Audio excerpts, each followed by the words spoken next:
Buongiorno a tutti e benvenuti a questa nuova puntata di Sveglia Trieste. Oggi è una giornata particolarmente ventosa, avremo ospiti in studio Roberto Cosolini del Partito Democratico e in collegamento Simone Polesello della lista Fedriga, entrambi consiglieri regionali, e poi il sindaco di Muggia Paolo Polidori per approfondire un po' i temi della cittadina rivierasca.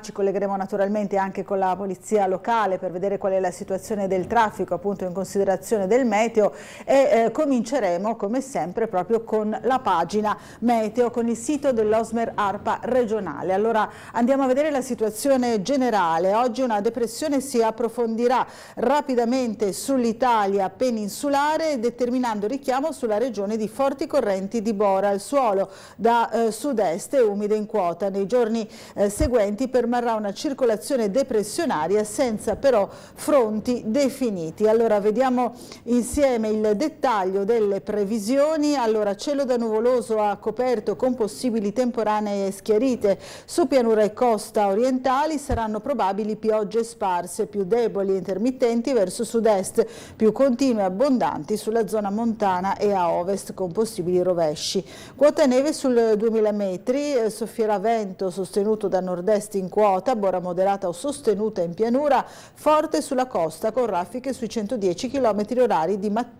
a Trieste. Vediamo la giornata di domani, mercoledì 17 maggio, cielo da nuvoloso a coperto con piogge sparse intermittenti in genere moderate. Quota neve sui 1700 metri circa, soffierà bora moderata in pianura, sostenuta sulla costa, specie di mattina. Sarà possibile qualche schiarita, quindi appena per la giornata insomma, di domani è prevista qualche possibile schiarita nel meteo. Allora andiamo a vedere le prime pagine dei quotidiani in edicola quest'oggi. Cominciamo con Il Piccolo, eccolo qui.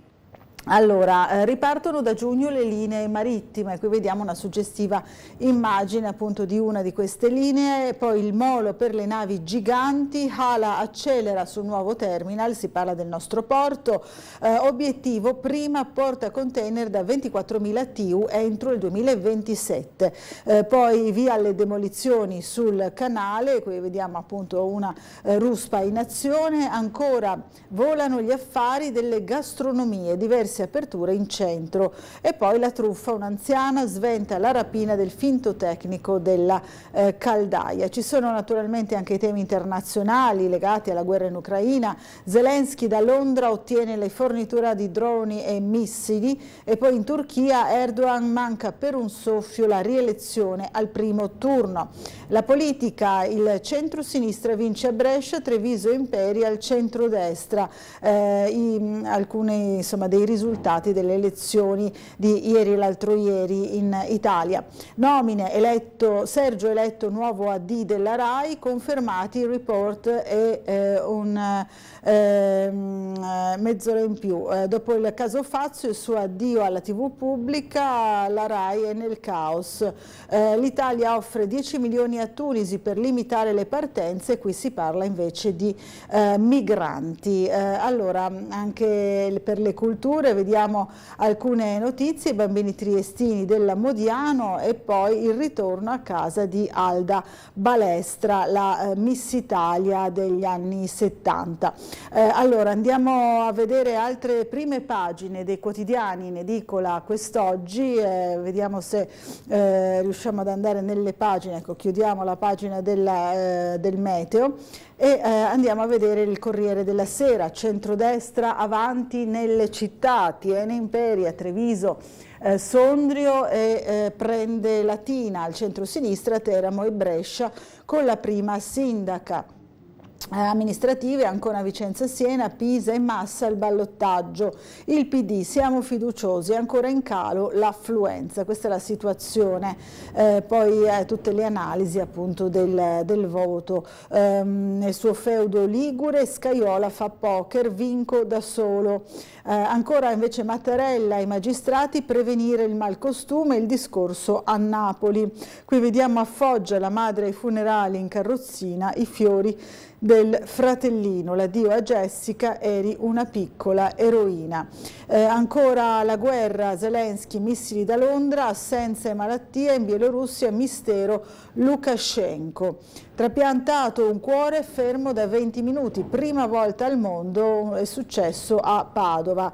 Zaia, una nuova frontiera, interviene così il governatore del Veneto. Andiamo su Repubblica, l'onda di destra si è fermata, questa è la lettura di Repubblica delle elezioni amministrative in Italia, balzo in avanti del Pila più 1,2%, Italia meglio di Francia e Germania, ma solo per il 2023. Brescia, la Leonessa si mangia la Lega, Castelletti prima sindaca. Rai, il CDA si spacca sull'elezione del nuovo AD Sergio, decisivo il sì della Presidente Soldi, Movimento 5 Stelle si astiene. Poi ancora vediamo La Stampa, invece diversa la lettura della Stampa, la destra avanza, la sinistra resiste. Elezioni, Castelletti del PD vince Brescia, Celentano di Fratelli d'Italia conquista Latina, tracollo ovunque per i 5 Stelle.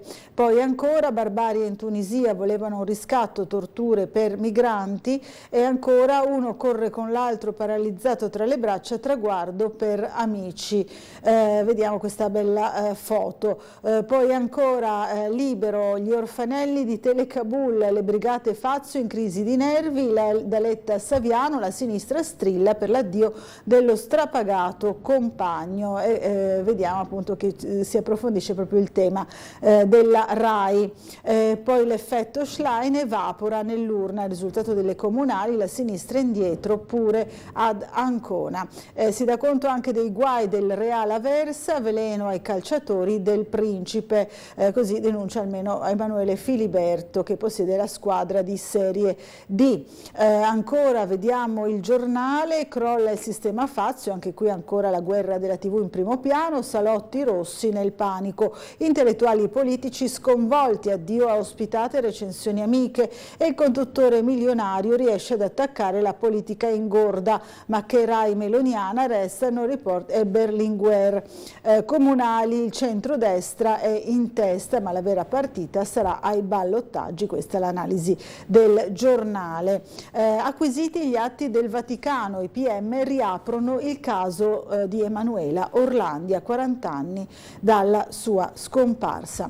Vediamo il Fatto Quotidiano, la destra non butta via niente, ecco tutto il peggio che ritorna, riciclo continuo, questa è la lettura molto sferzante come di consueto, gli impresentabili Ferri, Scaroni, Brunetti, Assiri, Cingolani, NC. 7 mesi di merito. Questa è la lettura del Fatto Quotidiano. Torniamo sul Piccolo per vedere un po' le notizie di casa nostra. Andiamo alle pagine della cronaca triestina, abbastanza rapidamente scorriamo appunto il giornale e andiamo a vedere che le linee marittime saranno al via scaglionate, apre Sistiana, a grado invece dal 12 giugno, Delfino Verde con il collaudato Gold, partenza dal 1. Vidali cercherà di esordire con la nuova barca. Si fa un'analisi di tutti i possibili collegamenti via mare della nostra città con altre zone, insomma, della nostra regione. In agenda anche la Grado Lignano e la Marano Lignano, attesa per la conferma da parte della regione. 24 giugno toccherà Liberty Lines con i viaggi per Pirano, Parenzo, Rovigno, Lussempiccolo, base al Molo IV. Poi si torna ancora sulla questione della cabinovia che abbiamo affrontato anche noi ieri con un servizio. L'ARPA, cabinovia, benefici ambientali non motivati a sufficienza, sarebbero queste le ragioni dello stop, insomma la valutazione dell'impatto ambientale. Dall'impatto della bora al presunto minore inquinamento, le riserve espresse al comune dall'agenzia regionale. Noi ieri abbiamo sentito anche l'assessore regionale all'ambiente Fabio Scoccimarro che ci ha precisato, adesso lo sentiremo, che la Regione sostiene il progetto del Comune di Trieste, ma che i tecnici naturalmente hanno campo libero per le loro valutazioni e sono assolutamente in autonomia. Allora sentiamolo insieme. Nel corso del mio mandato ho sempre assecondato le volontà e i programmi dei primi cittadini, dei sindaci della nostra regione. In questo caso il programma elettorale del sindaco di Trieste prevedeva la cabinovia è un progetto del Comune di Trieste e del Governo, e noi come Regione siamo obbligati a dare le autorizzazioni che ci spettano. Così l'assessore regionale all'ambiente Fabio Scoccimarro relativamente al progetto della cabinovia Mare Carso. Dunque le dichiarazioni sulla decisione del Servizio Valutazioni Ambientali della Regione di sospendere la procedura VINCA, valutazione di incidenza ambientale sulla cabinovia, e di effettuare un accertamento per stabilire se il progetto abbia i requisiti per rientrare nelle deroghe previste dalla legge, ovvero se l'opera possa comunque essere autorizzata nonostante passi per una ZPS, zona protezione speciale, oggetto del sito Natura 2000. Secondo il comitato Novo Via, un passo che evidenzierebbe la criticità del far passare un impianto a fune nel Bosco Bovedo. Quindi la Regione ha fatto bene a ribadire ancora una volta che tutti gli impianti a fune non possono essere fatti nelle zone di Natura 2000 perché la norma è per salvaguardare gli uccelli. Secondo il sindaco di Piazza, invece, l'ennesimo attacco politico al progetto. Non c'è nessun stop, dobbiamo arrivare alla conferenza di servizi che naturalmente ci confronteremo. Dopo ci sono sempre quelli untori di sinistra, basta vedere insomma cosa fanno a livello nazionale e lo fanno a livello locale con me. Nel merito, invece, questa è la posizione dell'assessore regionale all'ambiente. Io come assessore non devo entrare nell'autorizzativo, sarebbe un grave reato, una competenza che spetta esclusivamente ai tecnici e ai dirigenti. Loro si troveranno nuovamente i prossimi giorni in quella che viene tecnicamente chiamata conferenza di servizi. Lì verranno affrontati le tematiche, soprattutto quelle riguardo alla sicurezza, l'ambiente e la salute, e poi in maniera completamente autonoma i dirigenti e i funzionari daranno i loro pareri. Queste le parole dell'assessore regionale all'ambiente Fabio Scoccimarro. Allora torniamo alle notizie sul giornale, ma prima devo darvi un aggiornamento di cronaca relativo al traffico, poi magari ci collegheremo anche con la sala operativa della polizia locale, perché da Bagnoli verso la zona di Marinaz, tanto per intenderci, è segnalato sulla rotonda un albero in mezzo alla strada e ci sarebbero i vigili del fuoco sul posto proprio per rimuoverlo, quindi fate attenzione se vi trovate in quella zona. Allora andiamo a vedere le comunità energetiche sul giornale. Comunità energetiche green, si studia il modello San Daniele, le delibere approvate dalla Giunta, ok alla collaborazione col Friuli Collinare, dove è stata lanciata a San Daniele la prima CER a livello regionale. Via libera pure i lavori al Pedoccini in vista dell'estate per 25.000 euro. Questo è il risultato della Giunta, però vediamo anche che il Palachiarbola da oggi torna a pieno regime, lo ricorderete, insomma, il caso dell'impianto sportivo. Il Palachiarbola torna a regime, ad annunciare l'assessore ai lavori pubblici Lodi con un comunicato attraverso il quale ha fatto sapere che a partire da oggi saranno regolarmente aperte anche le palestre in concessione situate all'interno del Palachiarbola Giorgio Calza, che ospitano attività e discipline quali pugilato e arti marziali, quindi si torna alla piena operatività. Vediamo ancora demolizioni sul canale per il futuro polo del freddo. Iniziato ieri mattina l'abbattimento del capannone ex Italcementi, al posto del quale sarà realizzato un grande frigorifero, fra virgolette, da 25.000 metri quadrati. Qui vediamo le immagini di questa demolizione. Ancora torniamo sulla tubatura rotta. Valmaura si torna alla normalità, le operazioni di ripristino. Nella giornata di domenica 25 utenze erano rimaste senza acqua, ieri sono state ripristinate, ma ora ci facciamo dire tutto nel collegamento con la polizia locale. Allora, chi è in linea con noi quest'oggi? Buongiorno. Buongiorno, ispettore capo Leonardo Roberto. Buongiorno, buongiorno a lei. Allora, da che cosa partiamo? Dalla situazione generale? No, partiamo da Piazzale Valmaura, si ritorna alla normalità per quanto riguarda la parte idrica, ma per quanto riguarda la parte viabilistica allo stato attuale ancora no, perché c'è ancora il cantiere che penso finirà a breve perché saranno in asfaltatura, perciò sempre proseguire dritto per chi giunge da Moggia Abbiamo anche le immagini, forse non so se possiamo farle vedere, le immagini appunto queste non sono quelle del cantiere, comunque si sta tornando alla normalità. Sì, si tornerà alla normalità, penso a breve, penso hanno asfaltato e penso riapriranno a breve, però dal punto di vista viario ancora si deve proseguire dritto, per chi giunge dall'abitato di Muggia deve andare dritto e interdetta la svolta a sinistra per imboccare la via Valmaura. E questa è una cosa. Altre cose che riguardano la normale viabilità nella giornata di oggi non ve ne sono, per il resto vedremo che succede con la Bora, anche se devo dire la verità che allo stato attuale ne abbiamo già di segnalazioni di cose che sono cadute, soprattutto cadranno sicuramente aree di cantiere e sicuramente ci saranno dei rami che cadono. Ecco, quindi strutture di cantiere, rami soprattutto. Vi risulta un albero in mezzo alla strada da Bagnoli verso Marinas, così ci segnalano sui social, ci sarebbero i vigili del fuoco in questo caso sul posto. Allora, devo dire la verità che per fortuna, almeno quello, essendo del comune di San Dorligo della Valle, non ci riguarda. Perché noi trattiamo solo quello che succede e solitamente addirittura queste segnalazioni nemmeno giungono perché la gente sa non vi arrivano, comunque è comune di San Dorligo della Valle. Su Trieste adesso abbiamo delle problematiche in città, per esempio sulla via Flavia che sono caduti dei rami e dopo c'è qualcos'altro, sulla via Flavia, sul tratto che da Muggia viene a Trieste, dove ci sono gli alberi, prima di arrivare alla strada del Monte d'Oro, per intenderci. Chiaro. E per il resto abbiamo qualcosa nell'abitato di Opicina dove ovviamente c'è più verde, perciò le fronde hanno fatto sì che col vento vengano giù parti di rami o alberi. Tutto qua. Va bene, grazie. E perciò vedremo che succede. Vedremo che succede, speriamo insomma bene, che vada bene il tutto. Allora grazie, buon lavoro, buona giornata sia a lei che ai colleghi.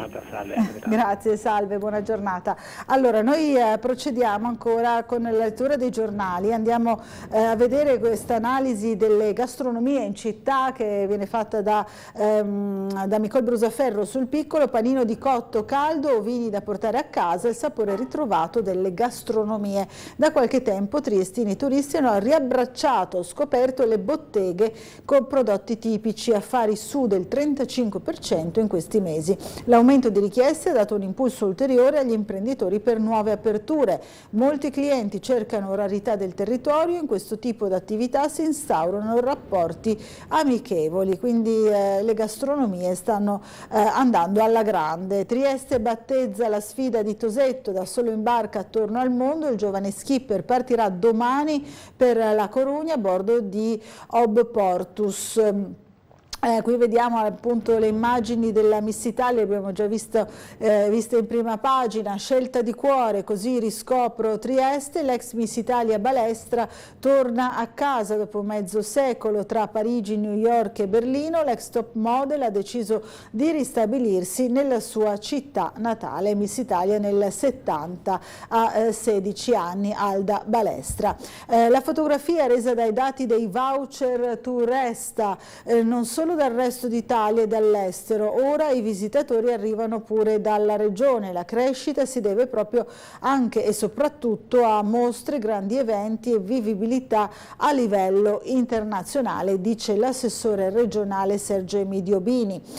Poi ancora la cronaca, finto tecnico del gas a casa di un'anziana ma lei lo smaschera, ha cercato di farsi dare 200 euro esibendo un tesserino falso, la donna ha subito chiamato la polizia sventando la truffa, denunciato per tentato raggiro. Ancora sempre per la cronaca, l'esame disposto dal giudice, perizia psichiatrica per l'uomo che ha ucciso il figlio in via Foscolo. Ricorderete la vicenda dolorosa. Noi ci siamo occupati di un altro fatto di cronaca che non è ancora emerso su altri mezzi di informazione, il tentativo di estorsione di cui vi avevamo già parlato tempo fa nella zona di Piazza Perugino, tentativo di estorsione ai danni di un negoziante della zona. Il presunto responsabile è stato arrestato nei giorni scorsi. Non so se possiamo rivedere insieme il nostro servizio appunto su questo arresto per la tentata estorsione di un negozio di alimentari appunto della zona di Piazza del Perugino, operata dai carabinieri di via Ermet.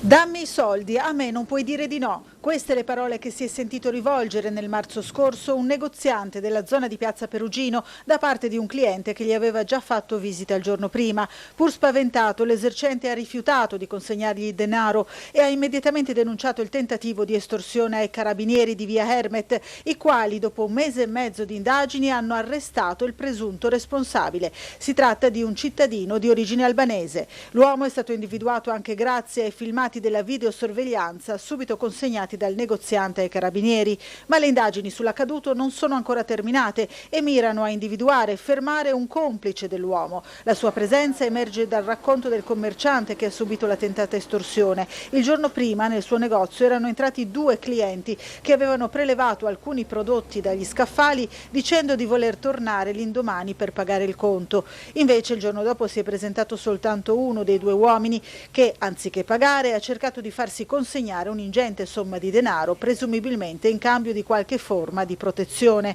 Un episodio grave e non molto frequente a Trieste, stroncato dai carabinieri che pochi giorni fa hanno arrestato l'uomo. Questa è la notizia di cronaca. Allora torniamo a leggere i giornali, diamo uno sguardo ancora al Corriere della Sera per vedere il risultato delle elezioni comunali e amministrative insomma in giro per l'Italia. Primo round al centrodestra, partita aperta ai ballottaggi, questo è il titolo. La coalizione di governo strappa Latina in testa ad Ancona, il Partito Democratico si conferma a Brescia davanti a Vicenza. Questi alcuni dei risultati, vediamo qui anche la cartina insomma con le vittorie del centrodestra e del centrosinistra. La luna di miele dura, Schlein fatica, male 5 Stelle, ma la prova decisiva arriverà solo con le europee. Si parla appunto dell'alleanza. Vediamo ancora sempre sul Corriere della Sera ad Ancona lo storico sorpasso, il centrosinistra deve inseguire, insomma ancora il bilancio e le analisi delle amministrative in Italia, ballottaggio in tutte le città toscane, Brescia resiste, c'è la prima sindaca, Rai, il CDA spaccato, sceglie Sergio Fazio, politica strabordante, e qui si torna invece sulla questione Rai che viene affrontata un po' da tutti i quotidiani in edicola oggi. Vediamo qui un'immagine appunto soldi, il peso del doppio del voto, pronto a farlo ancora, su che tempo che fa poteva muoversi Fuortes, queste le parole appunto di Fabio Fazio che vediamo fotografato con la Littizzetto. L'invito di Mattarella ai magistrati, indispensabili processi più agili, il capo dello Stato con Nordio alla scuola delle toghe, indipendenza irrinunciabile, il nodo PNRR. E ancora Erdogan riparte in testa tra delusioni e sospetti, l'opposizione avanti, Turchia al ballottaggio, il leader democrazia solida, ultranazionalisti decisivi. Questo succede appunto in Turchia. Vediamo invece la situazione sempre per quanto riguarda le pagine internazionali, le rivelazioni su Prigozhin, voleva tradire le truppe di Mosca, offrì le coordinate in cambio di Bakhmut, Londra e Parigi, training ai piloti dei caccia. Questo accade appunto per quanto riguarda la guerra in Ucraina. Vita da Azov, un anno dopo, elettroshock e una bomba, vi racconto il lager dei russi, la resa, la liberazione del sergente Fedosiuk sui giorni a Mariupol. Qui vediamo tutto un reportage sulla guerra. Le assenze, la visita in ospedale, un video pieno di misteri, dov'è il dittatore Lukashenko? Bielorussia, crescono le voci sulla malattia dell'alleato di Putin. Seguiremo insomma nei prossimi giorni sicuramente anche questo. Ma torniamo sul piccolo per vedere ancora le notizie di casa nostra. Ci spostiamo a San Dorligo che taglia la tassa sui rifiuti, costi più che dimezzati nel 2023. Questo è l'annuncio dell'assessore Elisabetta Sormani. Azzerata la componente variabile corrispondente ai 2/3 dell'imposta grazie agli extra di bilancio arrivati dalla vittoria della causa fiscale con la SIOT. Poi ancora vediamo la notizia che vi abbiamo dato anche noi ieri dall'Olanda. Duino, la principessa Ariana, è iscritta al Mondo Unito, al Collegio del Mondo Unito dell'Adriatico, proprio qui a Duino, qui vicino. Danidia Marianna, trionfo rosa nel concorso dell'olio muggesano, la cerimonia di chiusura del contest dell'extravergine del territorio, vittorie per l'azienda Santa Barbara e Cociani. Qui vediamo appunto alcuni dei protagonisti ricevuti in municipio dagli assessori competenti. E vi ricordo che nella seconda parte della nostra trasmissione di oggi, a partire dalle 9 alle 10, avremo ospite in studio il sindaco di Muggia, Paolo Polidori. Prima invece saranno con noi Roberto Cosolini e Simone Polesello in collegamento Skype, l'uno consigliere regionale del Partito Democratico, l'altro della lista Fedriga. Allora andiamo ancora a vedere altre notizie sul piccolo di oggi, in particolare per quanto riguarda la politica nazionale, in retroscena, rese dei conti interni, la Lega oscurata da Fratelli d'Italia ma Meloni non sfonda, le analisi insomma politiche con tutti i retroscena possibili analizzati quest'oggi dai giornali. E poi no, non è la BBC, con il voto determinante del presidente Soldi viene eletto l'amministratore delegato Sergio, confermati i report e carta bianca, ma dai vertici scompaiono le donne. Poi ancora la storia un po' delle varie lottizzazioni della TV pubblica, e ancora 10 milioni alla Tunisia per limitare le partenze, uniti contro i trafficanti. Vediamo il ministro dell'interno Matteo Piantedosi con il suo omologo tunisino. E poi ancora Francia, droni sui migranti. Ventimiglia, la gendarmerie blocca chi prova a passare il confine dall'Italia. Tra i disperati accampati sotto il viadotto, tentiamo a piedi sul passo della morte. Questo succede in Francia, nel confine tra Italia e Francia. Nasce la task force per costruire il nuovo terminal per navi giganti, lo abbiamo già visto in prima pagina. Hala accelera sul primo lotto da 350 milioni del futuro Molo ottavo, pronto il bando per reclutare ingegneri, manager e tecnici, perché appunto lo sviluppo di questa parte del porto di Trieste porterà anche nuove assunzioni. La società sta definendo il progetto in attesa che Roma dia segnali sulla richiesta di finanziamento. L'amministratore delegato Barbara: vorremmo tutto pronto per il 2027 con una prima banchina da 24.000 TU. Il CDA di Trieste Marine Terminal cambia assetto dopo l'arrivo di MSC. Nel Consiglio entra di persona il socio di minoranza Antonio Maneschi, la presidenza passa da Zerbini a Maccarini. Poi crescono i traffici portuali ma cala il personale. All'Agenzia delle Dogane lo sciopero a Trieste, operatori in agitazione ieri mattina per denunciare i tagli di organico che finiscono per pesare sul mancato decollo del punto franco.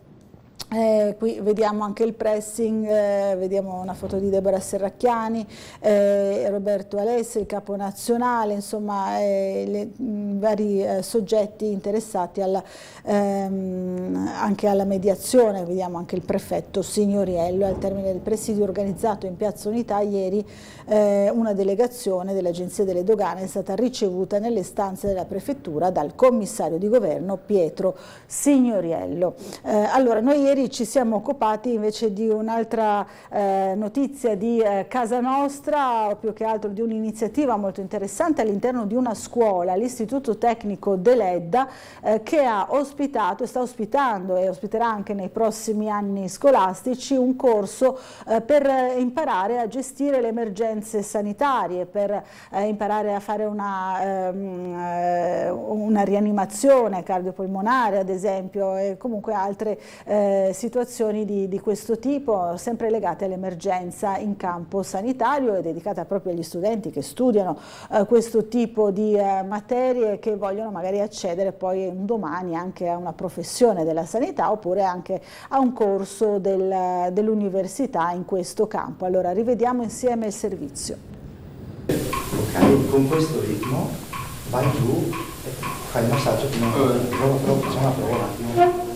Imparare a scuola la rianimazione cardiopolmonare, sapere come gestire una chiamata d'emergenza o un caso grave di emorragia. Accade all'Istituto Tecnico dell'Edda, dove alla già ricca offerta formativa nel campo delle professioni sanitarie quest'anno si è aggiunto il corso proposto dalla SIET, la Società Italiana degli Infermieri d'Emergenza Territoriale. Abbiamo formato circa una settantina di ragazzi, sono stati molto interessati alla progettualità che è stata intrapresa su degli argomenti importanti quali la rianimazione cardiopolmonare, il saper gestire una chiamata di emergenza e come va fatta, e non meno importante il saper gestire un intervento di eventuali emorragie massive, che con evidenze scientifiche oggi si dimostra appunto che il saper intervenire in modo precoce può salvaguardare la vita di una persona colpita. Sicuramente una cosa molto interessante è stata sia la rianimazione che abbiamo appena visto, ma anche sicuramente bloccare le emorragie, che nonostante non sia una cosa molto comune può comunque aiutare nella vita di tutti i giorni. Poi sicuramente una cosa interessante è anche che la scuola abbia deciso di intraprendere questo progetto con le classi. È molto interessante la rianimazione, come comportarsi con persone che hanno avuto ferite e emorragie e come bloccargliele. È anche faticoso, vero? Sì, è faticoso, non è troppo semplice, ci vuole comunque dell'esercizio fisico e ci si allena. Per vocazione noi siamo un corso di biotecnologie sanitarie e di conseguenza tutto ciò che è offerta formativa che attiene al campo del sanitario viene accolto con particolare entusiasmo, soprattutto se si tratta di iniziative del genere che potenziano sia le competenze tecniche, che sono altissime, essendo i nostri studenti specialisti in visione della prosecuzione delle carriere nelle facoltà medico-sanitarie, e per quanto riguarda ovviamente l'implementazione delle competenze trasversali. Allora, ora ci fermiamo per una breve pausa pubblicitaria, subito dopo saremo in compagnia dei nostri ospiti Roberto Cosolini e Simone Polesello. A fra poco.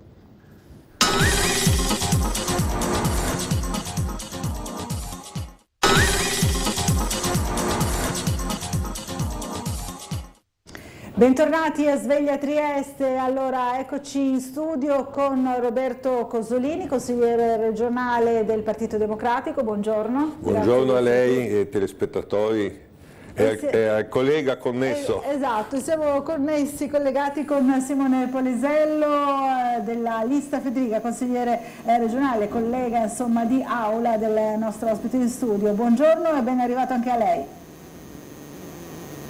Non lo sentiamo, allora vediamo se riusciamo a sentirlo, lo vediamo bene ma non riusciamo a sentirlo. Mi sentite? Eccoci, perfetto, buongiorno. Sì, saluto tutti i telespettatori, anche Cosolini. Grazie, grazie di essere qui. Allora a entrambi chiedo subito un'analisi e magari anche un commento sulle linee programmatiche presentate dal Presidente Fedriga recentemente, questa nuova ripartenza insomma, della nuova giunta, del nuovo Consiglio regionale, l'abbiamo seguito anche con i nostri servizi. Allora comincio dall'opposizione, perché sicuramente quella che ha più cose da dire, diciamo, a livello di critica, no? Solitamente è stato così anche questa volta, anche in aula. Roberto Cosolini. Beh, è chiaro che il giudizio non può che essere diverso tra chi è in maggioranza e chi è in opposizione. il Presidente ha svolto una relazione, direi, in grande continuità, è più che legittimo che lo abbia fatto, e del resto il risultato elettorale è un risultato chiaro e lo autorizza e lo spinge a questa continuità. Noi da parte nostra, oltre che essere stati chiamati a rappresentare i cittadini che hanno espresso un giudizio diverso su questi 5 anni di amministrazione e su quella che deve essere la prospettiva del Friuli Venezia Giulia, evidentemente rappresentiamo un punto di vista diverso. Io personalmente sono intervenuto soprattutto su due aspetti. Uno è quello della sanità, che è, se vogliamo, il tema più caldo, dove ho sostenuto, e ne sono convinto e lo ribadisco qui, che sulla sanità bisognerebbe probabilmente, nell'interesse dei cittadini, riuscire a costruire una fase in cui si depongono le armi della dialettica tra governo e opposizione e si cerca di lavorare quanto più possibile insieme per salvare il sistema, e con il sistema soprattutto il diritto alla miglior salute possibile dei cittadini. Ci sono però due precondizioni, a mio avviso, come sempre quando si fanno le tregue. Per fortuna questa non è una tregua di armi vere, è una tregua di confronto politico. Ci sono però due precondizioni, secondo me, che sono assolutamente pregiudiziali per poter affrontare questo aspetto. La prima è quella di una presa d'atto, di un riconoscimento che i mali della sanità non sono esclusivamente mali nazionali. Poi, se ci sarà l'opportunità e se sarà utile, spiegherò ancora più nel dettaglio cosa intendo, ma che ci sono alcune patologie nel malato sanità Friuli Venezia Giulia che sono specifiche e peculiari in questa regione. E dire questo non vuol dire dare tutta la colpa a Federica o all'assessore Riccardi o a questi 5 anni, perché le cause probabilmente sono molteplici, ma vuole dire invece chiaramente che bisogna riconoscere la natura dei problemi, in questo caso del malato, della sanità, che sono anche problemi regionali, per poterli affrontare. La seconda precondizione è quella della rigorosa e decisa difesa e valorizzazione della sanità pubblica. E anche qua mi spiego, il problema non è se una quota di servizi pubblici viene erogata attraverso convenzioni con il privato accreditato. Questa quota c'è, è utile che ci sia, ma invece soprattutto il problema è se il pubblico riesce ad essere, diciamo così, il governo del sistema, riesce ad avere le migliori risorse tecnologiche e umane ad evitare che queste invece scappino nella sanità privata, riesce a controllare la qualità delle prestazioni del privato accreditato, quindi non semplicemente a trasferirle, ma anche a valutarne poi la qualità e l'efficacia. E questo perché una volta che venisse a cadere questo equilibrio, cioè che il pubblico perdesse la funzione di controllo e che le migliori risorse umane andassero nella sanità privata, ecco che in quel momento la sanità pubblica entrerebbe in una crisi irreversibile. E perché dico questo? Dico perché riconoscendo e anzi ribadendo che è perfettamente legittimo che il pubblico che il privato, abbia come fine l'utile d'impresa, il privato deve avere come fine l'utile d'impresa, noi dobbiamo mettere davanti il principio che invece caratterizza la sanità pubblica, che come fine ha quello di garantire il servizio per la miglior salute possibile ai cittadini. Mi fermerei qui adesso perché poi c'era la seconda parte dell'intervento, ma sono stato già abbastanza lungo. Ci sarà tempo anche per parlarne sicuramente. Allora sentiamo però le parole di Simone Polesello sulle linee programmatiche del Presidente Fedriga e anche su quello che abbiamo sentito da Roberto Cosolini, quelle che sono state le critiche in particolare nel campo della sanità, che è chiaramente ancora una volta il tema principale, no? di incontro e scontro. Però c'era anche avanzato un tentativo di collaborazione, no? Anche nelle parole di Cosolini.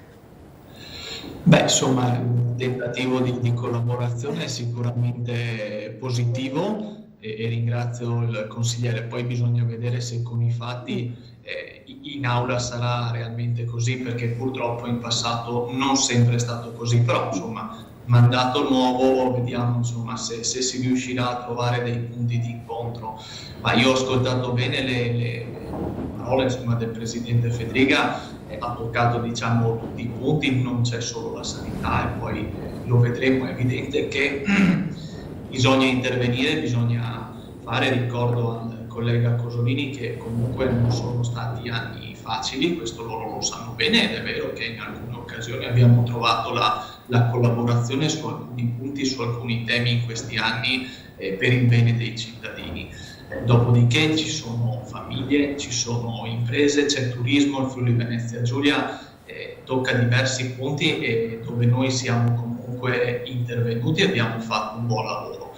Diciamo che i migliori discorsi sono i fatti, perché lo abbiamo visto insomma un mese fa, ecco, il risultato straordinario del risultato elettorale del Presidente Fedriga, riconfermato, insomma, ecco, per la prima volta c'è un Presidente riconfermato con numeri comunque molto elevati, quindi è evidente che ci sono ancora tante cose da fare, dobbiamo intervenire sicuramente sulla sanità.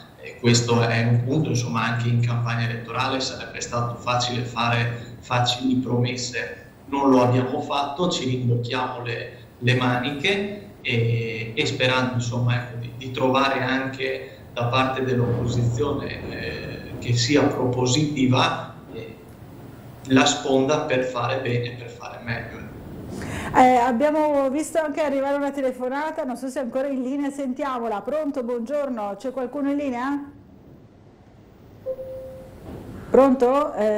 Mi pare che ci sia un suono che fa capire che forse è caduta la linea, allora invitiamo il nostro telespettatore o telespettatrice a richiamarci eventualmente. Allora, tornando ai temi appunto delle linee programmatiche, dei lavori del Consiglio regionale, su che cosa vi state concentrando in questo periodo? Dovete ancora formare le commissioni, no? Vanno ancora formate le commissioni in Consiglio regionale? Sì. Esatto, siamo in attesa di una convocazione da parte del Presidente del Consiglio che credo dovrebbe avvenire nella prossima settimana, mi auguro che avvenga nella prossima settimana, proprio perché siamo ormai a un mese e mezzo dalle elezioni, per poter procedere alla costituzione delle commissioni, all'elezione dei presidenti degli uffici di presidenza delle commissioni e quindi all'inizio del lavoro vero e proprio, perché ricordo, probabilmente molti telespettatori lo sanno, ma forse è bene ribadirlo, è che molta parte del lavoro del Consiglio si svolge nelle commissioni di merito, che siano le attività produttive, che sia la sanità, che sia l'ambiente, le infrastrutture, la cultura e così via dicendo, dove vengono approfonditi in via preliminare i testi normativi che poi approdano in aula per l'approvazione, e dove le commissioni svolgono anche una funzione magari di audizione, di approfondimento di tante problematiche, di tante situazioni che possono riguardare l'andamento della nostra regione, della sua comunità, delle sue imprese, dei suoi servizi e così via dicendo. Quindi è bene che le commissioni inizino a lavorare. Ecco, questo è diciamo, il prossimo ineludibile passaggio. Poi il primo grande appuntamento di questa legislatura sarà la manovra di assestamento di bilancio, che inizierà il suo iter alla fine del mese di giugno, più o meno inizio luglio, per concludersi prima della pausa estiva. Ecco, quindi questi lavori insomma delle prossime settimane. Sentiamo la telefonata, vediamo se siamo riusciti a recuperare il telespettatore di prima. Pronto, buongiorno. Pronto? Sentiamo qualcuno al telefono, però forse non ci sta sentendo lui o lei. Pronto? C'è qualcuno, però sentiamo... Sì, pronto? Eccoci qui. Dottoressa Bucarella, buongiorno a lei e ai suoi ospiti. Buongiorno a lei. Io vorrei fare delle domande secche ai due consiglieri che sono qua. Prego. Uno, come mai la sanità privata sta ampliandosi sempre di più, sta diventando sempre più grande, mentre la sanità pubblica è sempre peggio? Cosa, loro lavorano gratis e la sanità pubblica invece paga i propri dipendenti e la sanità privata non paga niente? Come mai? Non so. Sono due strutture paritarie, una pubblica, una privata, una si ingrandisce sempre di più e una è sempre più striminzita e sempre peggio. Ieri davano anche per televisione, e lo so anche direttamente, che adesso cominciano anche a mancare medicinali, altro che commissioni, che questo, che quell'altro. Poi un'altra cosa anche, come mai in Portofranco Nord, detto anche Porto Vecchio, là l'ingegner Cosolini sa benissimo di cosa sto parlando, si stanno spendendo soldi anche appoggiati dalla regione, no? Quando che la legge 190 del 2014 e la legge che la riprende, la 205 nel 2017, dicono cose completamente diverse. Non è come diceva ieri il consigliere Cason qua di Trieste, che si va in deroga. A una legge non si va in deroga, o si cambia, come è stato fatto con la 205. Hanno fatto la 205 cambiando qualcosa della 190, non si va in deroga, e il presidente D'Agostino dell'autorità portuale non è che può decidere io lascio questo magazzino, tu mi dai quello, ma non è il mercatino dove io ti do una figurina, tu me ne dai un'altra, facciamo il scambio, io ti do la figurina ma mi paghi il caffè, ma che discorsi è? Qua alla gente, a tutti noi, non interessa la commissione, non interessa questo. Io sono del 44, sono anni che la sanità va sempre peggio. Sempre allora, peggio. Due domande precise, grazie al nostro telespettatore. Allora, perché dice il nostro telespettatore la sanità privata si amplia mentre quella pubblica va sempre peggio, va a rotoli, insomma queste le sue espressioni, e poi parla del Porto Vecchio, dello sviluppo relativamente alle leggi che regolano il territorio libero di Trieste, no? Torna ancora su un vecchio argomento molto dibattuto, anche forse esaurito in qualche modo. Allora, non so se vuole rispondere per primo Polesello, sì, sulla sanità magari, perché... Sì, prego. No, intanto ringrazio il telespettatore per la telefonata, dopodiché dobbiamo distinguere, dobbiamo capire un attimino che cosa vuol dire, nel senso che noi siamo in un sistema che ovviamente è pubblico, però esiste poi evidentemente il privato che è un privato convenzionato, nel senso che il pubblico si appoggia al privato per erogare dei determinati servizi, e questo è evidente che in certi contesti funziona. Dopodiché noi siamo una regione che ha una piccola percentuale rispetto ad altre che sono governate sia dal centrodestra che dal centrosinistra di privato convenzionato, ovvero è quella prestazione che il pubblico paga al privato quando non riesce a erogare un determinato servizio, magari anche per andare incontro a quelle che sono le liste d'attesa. Quindi è evidente che in molte regioni questo sistema funziona. Faccio un esempio delle eccellenze che sono nazionali. Veneto e Lombardia hanno un privato convenzionato molto elevato. Dopodiché noi abbiamo provato a modificare, abbiamo modificato in piccola parte nel mandato scorso questa percentuale cercando di aumentarla.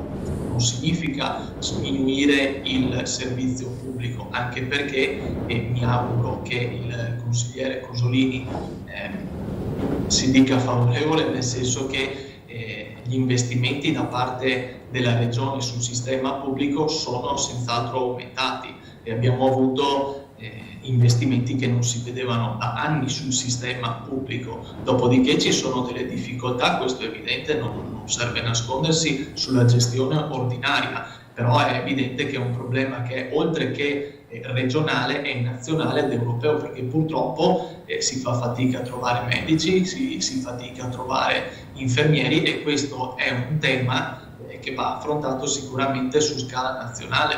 Poi certo noi abbiamo molto da lavorare, questo sicuramente è all'ordine del giorno e sarà uno dei punti principali, uno dei punti cardini di questo mandato, però è evidente che il sistema sanitario nazionale e regionale sta soffrendo molto, soprattutto per la mancanza di personale sia medico che infermieristico. Cosolini, è d'accordo con quello che diceva Polesello? Dunque, sul fatto che il privato accreditato abbia una percentuale tuttora molto contenuta nell'erogazione dei servizi in Friuli Venezia Giulia sono sicuramente d'accordo. Sono meno d'accordo se citiamo come modello virtuoso la sanità lombarda, perché mi pare che in occasione della prima ondata pandemica abbia dimostrato tutta la sua fragilità quel sistema basato invece lì su una progressiva prevalenza della sanità privata. Il tema è come si mantiene l'equilibrio, e per mantenere l'equilibrio bisogna rafforzare, ribadisco quello che ho detto qualche minuto fa, bisogna rafforzare il pubblico, che oggi ha un primo fondamentale problema, che è la carenza di personale.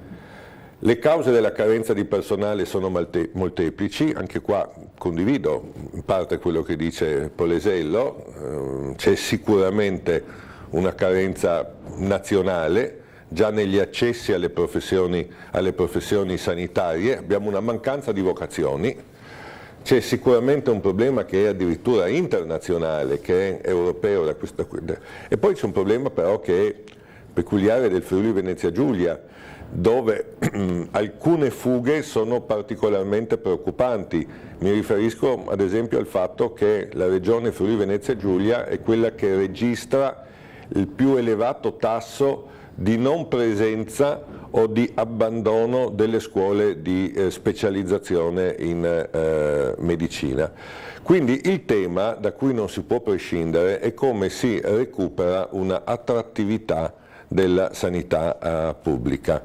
L'attrattività è fatta di migliori condizioni economiche, e questo è prevalentemente un problema che va risolto a livello nazionale, ed è fatta anche di migliori condizioni ambientali e di lavoro, ovvero delle situazioni in cui si crea un clima favorevole alla permanenza e all'arrivo del personale, o all'opposto un clima che induce le persone ad andare via, andare a lavorare nel privato, andare a fare i gettonisti, andare nelle cooperative di professionisti che poi erogano servizi al pubblico. E qui credo, e qui bisogna interrogarsi sul perché le persone se ne vanno, e le testimonianze anche nei giorni scorsi che abbiamo sentito sono testimonianze molto preoccupanti, e come si inverte questa tendenza. Quando prima dicevo che bisogna riconoscere che il malato, in questo caso uso l'immagine della sanità come il malato, non soffre solo di patologie nazionali, ma soffre anche di qualche patologia regionale, e che, ripeto, riconoscerla non è un problema tanto di attribuire colpe e di fare processi. A me personalmente di attribuire colpe e fare processi interessa molto poco, interessa risolvere il problema, ma per risolvere il problema bisogna accettare l'evidenza che il problema c'è. Allora il clima in cui si lavora in sanità Friuli Venezia Giulia può e deve essere migliorato. È una responsabilità dei livelli apicali, innanzitutto dei management. Noi siamo stati molto critici sulla qualità complessiva dei manager manager chiamati a guidare la sanità pubblica del Friuli Venezia Giulia, e credo che i fatti ci abbiano dato ragione. Poi la zona da cui viene il collega Polesello potrebbe essere una zona particolarmente indicativa da questo punto di vista. Ma il telespettatore ci interrogava anche su un altro aspetto, no? Ovvero sulla legalità o meno di quanto avviene in Portovecchio. Allora, mettiamola così. Tutti noi siamo liberi di avere le nostre opinioni, no? Dopodiché ci sono organi, no? In particolare la magistratura nelle sue diverse componenti, che è chiamata a valutare e a verificare il rispetto delle leggi. Ci sono amministrazioni che sono chiamate ad applicare e ad attuare le leggi. Allora, ripeto, l'opinione è che il Portovecchio di Trieste sia ancora un intoccabile punto franco che non possa essere destinato ad altre attività. È un'opinione presente, come tutte le opinioni a diritto di cittadinanza, però mi pare che le norme e la lettura che delle norme danno gli organi che sono chiamati vuoi ad applicarle, vuoi a giudicarle, sia una lettura diversa. C'è stata una sdemanializzazione. Io mi auguro semmai che la prospettiva di Portovecchio abbia un'effettiva accelerazione. I fatti poi hanno dimostrato, ne dà notizia anche il quotidiano oggi, ne ha parlato anche lei prima, che questo non pregiudica l'attività del porto.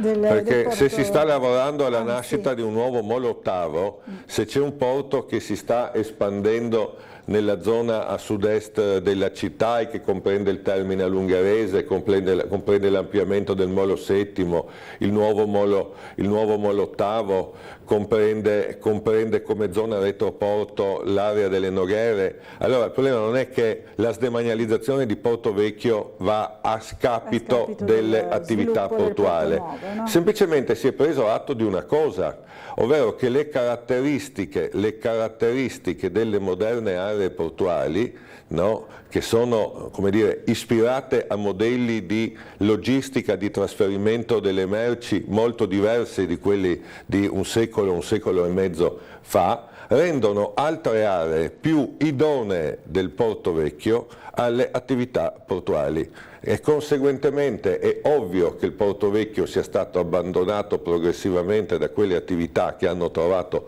nuovi sbocchi più funzionali, moderni e adeguati, e conseguentemente è normale e logico che si lavori per una riconversione di Portovecchio. Poi io posso essere critico verso alcune scelte, verso i tempi, verso l'impostazione dell'amministrazione comunale, però mi pare difficile onestamente dissentire sull'obiettivo, che è quello di trasformare Portovecchio in una nuova area di vita economica, sociale, culturale, di tempo libero, di servizi della città di Trieste. Insomma, quella è la direzione. Allora dobbiamo fermarci per una breve pausa pubblicitaria, ci rivediamo subito dopo, ancora in compagnia dei nostri due ospiti. A fra poco.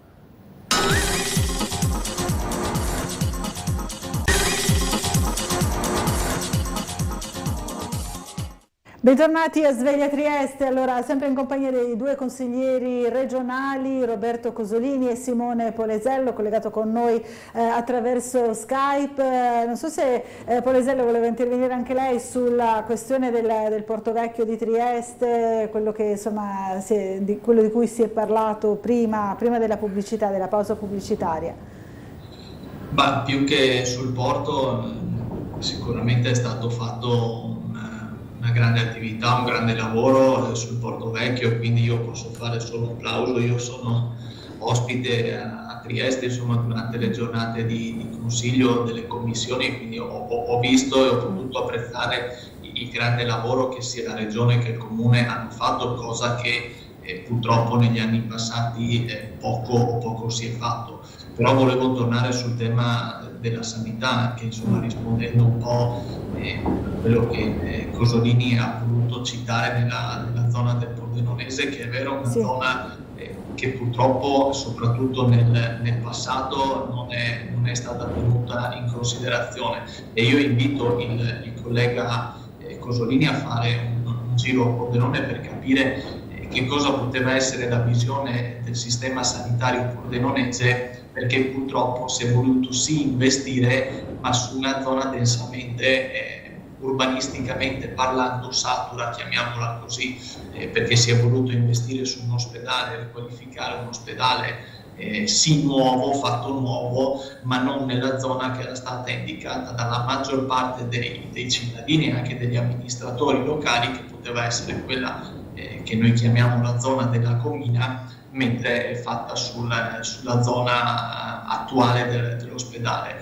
attuale. Questo significa che nell'ottica di un futuro, del futuro, che è quella che poi anche crea attrattività, perché una struttura nuova, all'avanguardia, dove i medici sono comunque invogliati a restare nel proprio territorio, è evidente che questo non si è voluto fare. Noi avevamo fatto diverse proposte, avevamo portato un piano importante che non si è voluto tenere in considerazione, e questo porterà all'inaugurazione del nuovo vecchio ospedale a Pordenone, che avrà gli stessi posti letto del precedente, quindi voi capite, senza possibilità poi di espandere questa struttura. Ecco, questo è evidente che se non si guarda poi al futuro anche delle infrastrutture, non ci può essere un futuro positivo e roseo anche su questo aspetto. Poi possiamo discutere e parlare su quella che è l'ordinaria gestione della sanità, però se noi non investiamo e non creiamo attrattività anche sulle strutture sanitarie, di certo noi non creiamo attrattività di medici, infermieri, che è evidente che sono più invogliati ad andare da altre parti, nel vicino Veneto, insomma nelle altre regioni. A questa fuga, insomma, dei sanitari. Allora, sentiamo la telefonata. Buongiorno, chi è in linea con noi? C'è ancora il problema di prima e deve essere caduta la linea. C'è una mail che arriva dal signor Nevio, riguarda ancora è in attesa. Allora, sentiamola subito. Pronto, buongiorno. C'è qualcuno? Pronto? Non riusciamo a dialogare, però sento qualcuno in effetti in sottofondo. Sì. Forse la persona che non riesce a sentirci. Pronto? Allora, vediamo di recuperarlo eventualmente. Dicevo, c'è una mail da parte del signor Nevio che ci chiede: chiedo ai consiglieri regionali perché non fate una proposta al Consiglio per la costruzione a Trieste evidentemente di una piscina terapeutica, visto che si tratta di terapia che dovrebbe fare proprio l'unità sanitaria con personale specializzato, e qui si riferisce naturalmente alla sostituzione di quella che era la piscina terapeutica qui a Trieste, quindi la piscina acquamarina crollata. Allora, Cosolini, è d'accordo con Nevio? Bisognerebbe fare questa richiesta? Sì. Io credo che sull'acquamarina si sia perso inutilmente troppo tempo. È vero che l'impianto è stato sequestrato dalla magistratura dopo il crollo del tetto, è anche vero che questo sequestro è durato molto a lungo, ma è durato molto a lungo anche perché la magistratura operava in una situazione in cui era nota allora l'intenzione dell'amministrazione comunale di non rimettere a posto quel manufatto, ma di realizzarne uno nuovo in Porto Vecchio. Ed è chiaro che se la magistratura opera dovendo procedere ai suoi accertamenti in una situazione in cui sa che conclusi i suoi accertamenti lì ripartirà un cantiere, ci mette dei tempi. Ma se invece opera i suoi accertamenti in una situazione in cui è manifesta l'intenzione dell'amministrazione di abbandonare quel immobile e di costruirne un altro, i tempi diventano più lunghi. E qui credo si sia commesso un errore, se non altro perché poi l'amministrazione a un certo punto è sembrata cambiare idea, ovvero dire no, ci abbiamo ripensato, bisogna risistemare Acquamarina. Ci ha ripensato l'amministrazione anche perché si è accorta che comunque aveva una concessione demaniale che doveva continuare a pagare e che aveva una sua scadenza e andava pagata fino alla scadenza, e comunque che sarebbe stato a carico dell'amministrazione, per quelle che sono le norme che regolano i beni demaniali, no? Ripristinare l'area una volta che avesse dovuto restituirla appunto al demanio portuale. E quindi tardivamente, a mio avviso, si sono abbandonate idee che poi non avevano trovato, abbiamo sentito parlare di project financing, abbiamo sentito parlare di un sacco di cose, ma si sono abbandonate ipotesi di un sito nuovo e di un nuovo manufatto per ritornare Adesso il tema è lì, ovviamente i tecnici devono esprimersi e finora mi pare che siano emerse diversità di opinioni. Io le registro perché anche se prima per errore un telespettatore mi ha chiamato ingegnere, non sono ingegnere e conseguentemente non mi metto a fare il lavoro di chi lo sa fare meglio di me. Ma lì il tema è: serve abbattere e ricostruire tutto o è sufficiente intervenire sul tetto e magari su aggiustamenti sulla struttura e conseguentemente ridurre i costi e aggiornare i tempi? Su questo ci vorrebbe chiarezza, che ad oggi ancora non c'è, anche perché quel che è certo è che per intanto un servizio per la salute, anche qua parliamo di sanità, parliamo evidentemente di servizi per la salute che sono servizi appunto di tipo terapeutico, che sono servizi, sappiamo quanto fosse frequentata l'acqua marina da persone con problematiche, con disabilità o con patologie di vario tipo, no, manca da troppi anni e rischia, se non si decide e non si interviene rapidamente, di mancare per molto tempo.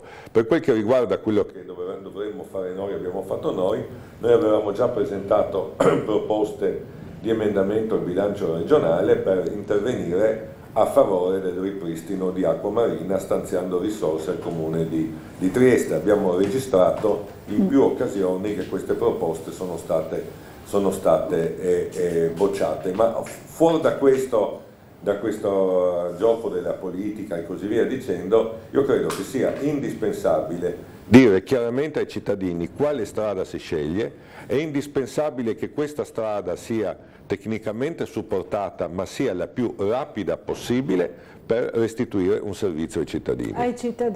Polisello sarebbe disponibile a fare qualche passo ulteriore in Consiglio regionale per la piscina terapeutica di Trieste? Tanti l'aspettano, no? Beh, credo che sia fondamentale ripristinare senz'altro il servizio. Bene ha detto insomma il consigliere Cosolini che l'area è stata tenuta sotto sequestro per molto tempo e questo non ha permesso all'amministrazione di procedere, di andare avanti, quindi è evidente che si dovrà fare un ragionamento. Non sono un tecnico, nemmeno io, quindi faccio fatica a esprimermi su quale possa essere la scelta migliore, se sistemare il tetto, se creare un posto nuovo, ecco, però io questo di certo non lo so dire, saranno i tecnici a farlo. Certo è che senz'altro bisogna lavorare. Io credo che su questi temi, al di là insomma della paternità o meno dell'opera, maggioranza e opposizione debbano lavorare insieme, quindi ben venga se ci possono essere delle proposte costruttive sul tema e senz'altro troveranno da parte nostra insomma il sostegno. Dopodiché sì, è vero che sono stati fatti anche degli emendamenti da parte dell'opposizione, però poi bisogna sempre guardare e capire se concretamente anche nelle disponibilità economiche e nella fattibilità si possono portare avanti, insomma, perché fare delle proposte è semplice, poi attuarle è un pochino più difficile, e questo Cosolini lo sa perché è stato in maggioranza e quando magari all'epoca l'opposizione faceva delle proposte, anche all'epoca magari venivano bocciate sicuramente per delle motivazioni. È chiaro.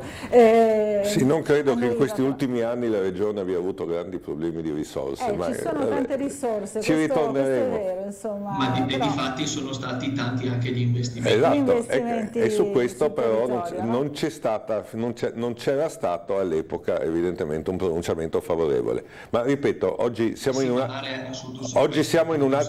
No, non è proprio così, ma non ha importanza. Oggi siamo in un'altra fase. Oggi è bene che si attui la soluzione che consente il ripristino del servizio ai cittadini nei tempi più rapidi possibili, fuori da sogni di gloria, di grandi mega impianti nuovi, eccetera, eccetera, di cui poi si parla da anni senza aver fatto un concreto passo avanti. Ricordiamo che quello che serve è proprio una struttura terapeutica, lo ricordava bene anche il nostro telespettatore, no? E ci sono tante persone che sono rimaste senza questa importante struttura. Allora, un'altra telefonata, buongiorno, chi è in linea con noi? Pronto? Qualche piccola difficoltà oggi a sentire le telefonate? Eccoci qua, pronto, buongiorno. Buongiorno a lei, sugli ospiti, sono Gino. Gino, buongiorno a lei. Volevo una piccola osservazione sul discorso degli ospedali. Sì. Innanzitutto io cambierei la dicitura azienda perché è veramente uno schiaffo a chi deve usarli, chiamarli azienda. E dopo volevo osservare che dicono che non si trovano medici, eccetera, però l'ospedale spende per le cooperative molto di più di quello che avrebbe speso avendo il personale proprio, cioè praticamente spende risorse maggiori per avere un servizio minore e quindi questa è una cattiva gestione e non capisco come viene permesso a questo ente di gestire in questo modo. Un'altra cosa che volevo ancora specificare è il discorso che è stato fatto prima sul Porto Vecchio. Sì. Il signore che ha telefonato ha citato delle leggi che sono state fatte, la famosa legge Russo per la demanializzazione, che dice in maniera molto semplice che il comune doveva alienare, cioè doveva dare ad altri le aree e tutto quello che era dentro, in modo che il privato doveva insediarsi e fare attività produttive. Questo fino a questo momento non c'è stato, perché ci sono solo insediamenti della regione e dopo di cose che non hanno proprio niente a che vedere con discorsi produttivi. E questo che bisognerebbe chiarire e che invece gli ospiti non hanno assolutamente chiarito. Grazie e buongiorno. Grazie Gino, buona giornata a lei. Allora, chi vuol cominciare? Polesello, sempre sulla questione degli ospedali, non aziende, dice il signor Gino. Cioè, è evidente che possiamo anche cambiare il nome, ma il contenuto poi non cambia, nel senso che le aziende sanitarie chiamate così sono delle vere e proprie aziende perché hanno un bilancio che è comunque autonomo e la regione tiene il controllo, nel senso che va a pagare poi quelli che sono i servizi. Insomma, a tutti gli effetti le aziende sanitarie sono anzi delle aziende più grosse che abbiamo nella nostra regione, ed è evidente che i conti poi a fine anno devono tornare. Certo, a differenza di magari di un'altra azienda ci deve essere quella che è l'umanità all'interno di queste aziende, però è evidente che la parte politica regionale, che secondo noi, secondo quello che è il nostro principio, poco deve intromettersi all'interno di quelle che sono le decisioni strategiche. Noi possiamo dare delle linee, però è evidente che poi ogni azienda sanitaria deve gestire al suo interno il personale. Poi possiamo anche modificare il nome, insomma, ma non credo sia questo il tema. Ecco, dobbiamo senz'altro garantire quelli che sono i servizi essenziali, dobbiamo garantire minori tempi di attesa per le specializzazioni e senz'altro dobbiamo intervenire su quella che è la parte ordinaria, che però è quello che deve essere fatto all'interno dell'azienda. Sul personale, le cooperative insomma, ecco, sono a supporto, diciamo, delle aziende sanitarie, quindi non capisco cosa c'entri la domanda, forse non so se il collega Cosolini ha capito meglio. Certo è che il problema sì esiste, il problema sulla parte del personale, ma non è un problema, ripeto, solo della nostra regione, è un problema che si riscontra in tutta Italia e si riscontra anche in Europa, quindi questo è evidente che è un tema da affrontare. Poi c'è la grande partita di quelli che sono i medici di base, che invece, a differenza di tutto il resto, sono gestiti a livello nazionale, e per noi è anche difficile poi intervenire su quel tema, perché ci sono medici di base che gestiscono centinaia e in alcuni casi migliaia di pazienti, ed è evidente che poi non è così semplice, insomma, per loro gestire tutte queste persone insieme. Voleva aggiungere qualcosa appunto Cosolini proprio su questo tema? Chiedeva anche... Allora, il telespettatore dice una cosa vera, ovvero che ci sono medici che invece che continuare a fare i dipendenti pubblici vanno a lavorare nelle cooperative che acquisiscono poi servizi dal pubblico. Perché succede tutto questo? Tutto questo succede perché evidentemente adesso, allo stato attuale, per chi lavora nella sanità, il trasferimento nel pubblico può essere più appetibile, voi dal punto di vista economico, voi dal punto di vista delle condizioni di lavoro. Alla lunga tutto questo indebolisce e rischia di distruggere la sanità pubblica. Ritorno sulla affermazione di prima. E quindi è bene correre ai ripari aggredendo le cause di questa situazione, e quindi migliori condizioni economiche e migliori condizioni di lavoro. E se sulle condizioni economiche possiamo chiamare in causa i livelli nazionali, sulle condizioni di lavoro, proprio per la cosa che ha detto adesso Polesello, ci sono aziende che dipendono dalla regione e che gestiscono i servizi in autonomia, e al di là del nome, che non piace alla gran parte dei cittadini perché ci vedono un concetto che è, diciamo così, l'aziendalizzazione di quello che dovrebbe essere un diritto alla salute, ma se aziendalizzazione vuol dire più efficienza, io dico non è male. Se vuol dire snaturare il senso del servizio pubblico, allora ripensiamoci. Però su questo aspetto, ovvero del perché si lavora meglio da esterni invece che da interni, posto che fino a poco tempo fa l'aspirazione era esattamente l'opposta, cioè era quella di andare dal privato al pubblico, perché nel pubblico si lavorava meglio, si stava meglio, si era pagati meglio, si era più sicuri, si è più tranquilli. No? Allora, su questo dobbiamo fermarci un attimo, secondo me, e dire cosa possiamo fare noi. Poi c'è quello che può fare Roma, poi c'è quello che può fare il Ministero della Salute, poi c'è quello che può fare il Parlamento. Ma cosa possiamo fare noi invece che dire che dipende sempre da altri? Allora, sulla questione, no, solo un aspetto. Io sono assolutamente d'accordo su Portovecchio. Prima, quando ho detto non sono del tutto d'accordo poi con le scelte che si vanno facendo, intendevo proprio questo. È vero quello che dice il telespettatore, la norma dice che il comune deve alienare, dove alienare vuol dire vendere o dare in locazione, tutte e due le cose, no? E tra le altre cose i margini di queste operazioni di alienazione andrebbero investiti nelle attività portuali. Questo dice la norma che ha sdemanializzato. Ora che sia da troppi anni che noi su Portovecchio non vediamo affacciarsi all'orizzonte un investimento privato che porti economia, che porti lavoro, che porti attività di produzione di servizi, no? È un dato di fatto, e credo che sia un errore e un limite quello dell'amministrazione di vantarsi di spendere i soldi pubblici, che è bene siano spesi. Ricordo che i primi 50 milioni gli sono stati portati in dote dall'amministrazione comunale precedente, ma non è questo il tema adesso, non ha molta importanza. Invece che limitarsi a dire noi stiamo facendo questo, stiamo facendo quest'altro, bisogna porsi il problema seriamente di far arrivare investitori privati, non per pure operazioni immobiliari, ma per la creazione di aziende che creino posti di lavoro, perché quel luogo vivrà se ci saranno sì servizi pubblici,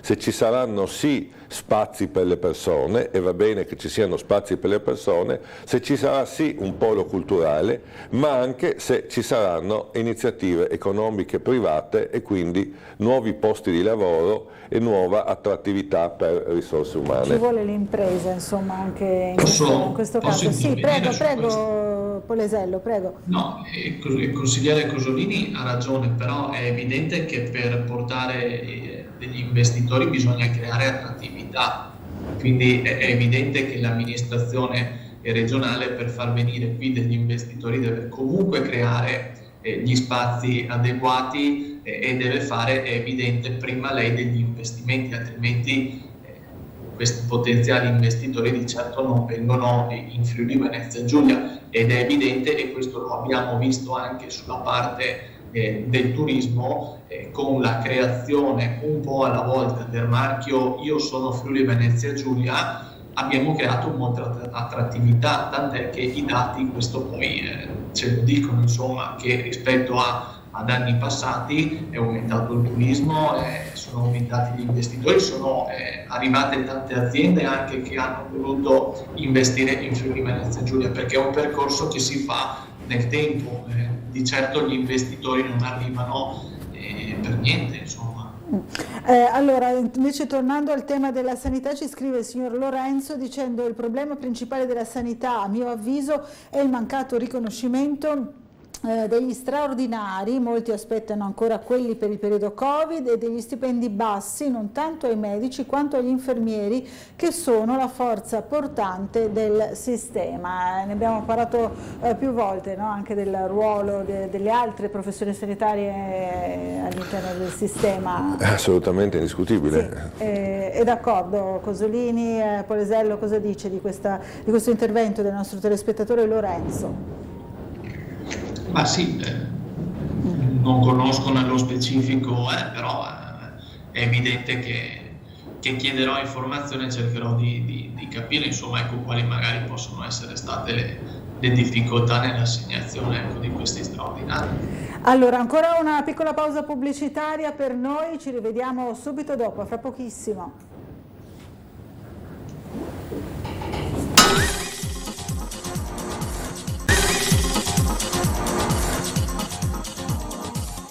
Bentornati a Sveglia Trieste, ancora in compagnia di Roberto Cosolini, che dovremo però lasciare andare ai suoi impegni un po' prima, no? Oggi, sì, fra 10 minuti. Fra una decina di minuti. E Simone Polesello in collegamento nuovamente con noi via Skype, entrambi consiglieri regionali. Infatti stiamo parlando per lo più di temi regionali, a cominciare dalla sanità, che insomma la fa un po' da padrona. Allora, sentiamo la telefonata. Buongiorno, chi è in linea con noi? Sono io? Sì, buongiorno. Oh, evviva, la mia Costanza è stata premiata. Bene. 3 volte è caduta la linea. Allora, era lei che, signor Claudio, era caduta la linea, signor Claudio, ci dispiace. Allora, grazie, buongiorno. Grazie alla gentile centralinista signora Paola, davvero una persona squisita. E alla regia che mi manda in onda. Saluto la gentile e bravissima dottoressa Laura, i suoi ospiti graditissimi, l'amico consigliere Cosolini buongiorno, e Simone Polesello, che do il benvenuto a Tele4.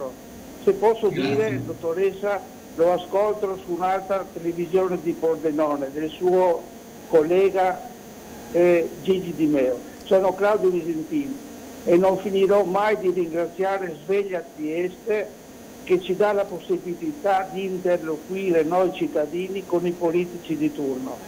Detto questo, a proposito di sanità, bene ha detto il consigliere ex sindaco, che ringrazio, che ha ricevuto in comune Cosolini, persona saggia, che bisogna fare una tregua e lavorare tutti assieme, giunta e opposizione, per la sanità.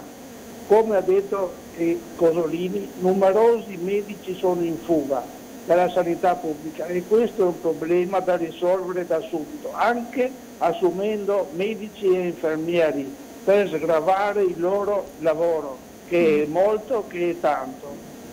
Io sono stato ricoverato, ho visto e posso testimoniare. Poi chiedo cosa ne pensano del annoso problema del 112, portare una centrale da Pordenone, ma è una centrale a Trieste che serve a Pordenone, una a Gorizia che serve a Udine, come aveva previsto il candidato presidente Moretuzzo, assieme alla bravissima candidata dottoressa Ofelia Altomare, che la prego Cosolini di ascoltare i suoi consigli di una persona che ha lavorato tutta la sua carriera nella sanità sul territorio. Poi c'è da mettere in mano alle liste di attesa e questo è un problema impennente. Infine, un plauso agli operatori della palestra di ginnastica dell'ospedale Maggiore per gli infartuati, è davvero un'eccellenza. Grazie per le risposte e buon lavoro. La sanità è il bene primario di ogni persona, non dimentichiamolo. È vero Claudio, grazie, un abbraccio, grazie al signor Claudio Visintin. Torna naturalmente sui temi della sanità, a lui tanto cari, anche perché da paziente, da utente, insomma, ne ha usufruito spesso e ha spesso lodato la bravura dei medici, ma anche evidenziato con grande attenzione quelle che sono le criticità. Torna sul tema del 112, no? Sull'emergenza, urgenza e quello che diceva, forse era un po' confuso, si dice il progetto, no? Tornava a proporre il progetto delle due centrali del 112, una che serve alle aree di Trieste e Gorizia, l'altra per Udine e Pordenone. Insomma, questo è il tema che chiedeva il nostro telespettatore. Polesello, cosa ne penserebbe di un ritorno a questo, a una separazione, insomma non la centrale unica che secondo alcuni triestini non sta funzionando benissimo?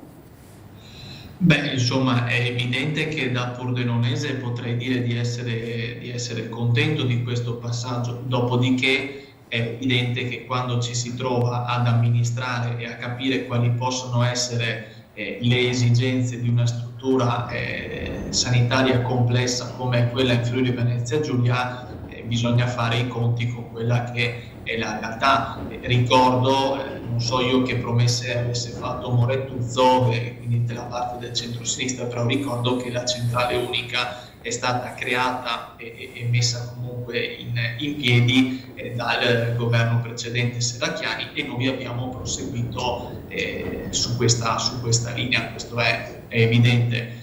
Dopodiché si possono fare tutti i ragionamenti, ne discuteremo, noi abbiamo ritenuto di proseguire su questa linea tracciata da altri, dopodiché possiamo pensarci, ecco. Faremo le valutazioni del caso, insomma, ecco, capiremo quali possono essere le proposte, anche visto che era un tema affrontato da Moretuzzo, e cercare di capire quali possono essere i pro e i contro di questa proposta e poi eventualmente valuteremo, insomma, ecco, sta di fatto che per ora è così. Come vedrebbe Cosolini una separazione delle due non ci sarà centrali? La separazione. Non ci sarà. È stata promessa più volte anche nel corso della scorsa legislatura, ricordo in particolare ordini del giorno, emendamenti al bilancio di Fratelli d'Italia. I documenti dell'Agenzia regionale della sanità appena usciti da questo punto di vista sono chiari. Credo che questo sarà un problema che agiterà un po' la maggioranza, ma questo non mi riguarda. Allora, personalmente credo che ci potrebbero essere due centrali, ma credo che bisognerebbe intanto far funzionare bene una centrale, perché vede, nell'epoca del digitale io non posso pensare che le autoambulanze possano arrivare puntuali se la centrale è vicinissima ai luoghi di destinazione e viceversa arrivino in ritardo, cosa che purtroppo succede se la centrale è a 40 km, perché nell'epoca del digitale un'organizzazione efficiente dovrebbe far arrivare le autoambulanze in tempo nel punto giusto, anche se la centrale fosse a Helsinki. Allora il problema è un problema di conduzione, è un problema organizzativo. Capire quali sono stati gli errori nella conduzione di questi anni, che ha portato a situazioni incresciose e in alcuni casi drammatiche, e correre ai ripari adottando le migliori soluzioni. Perché anche qui siamo su un tema su cui noi non possiamo dire non possiamo fare nulla, possiamo fare, come sul tema su cui c'è stata la mail precedente. Di chi è la responsabilità se gli infermieri non si vedono retribuiti in tempi accettabili gli straordinari? Non è di Bruxelles, non è di Roma, è di chi conduce quell'azienda sanitaria che non ha erogato gli straordinari in tempi accettabili.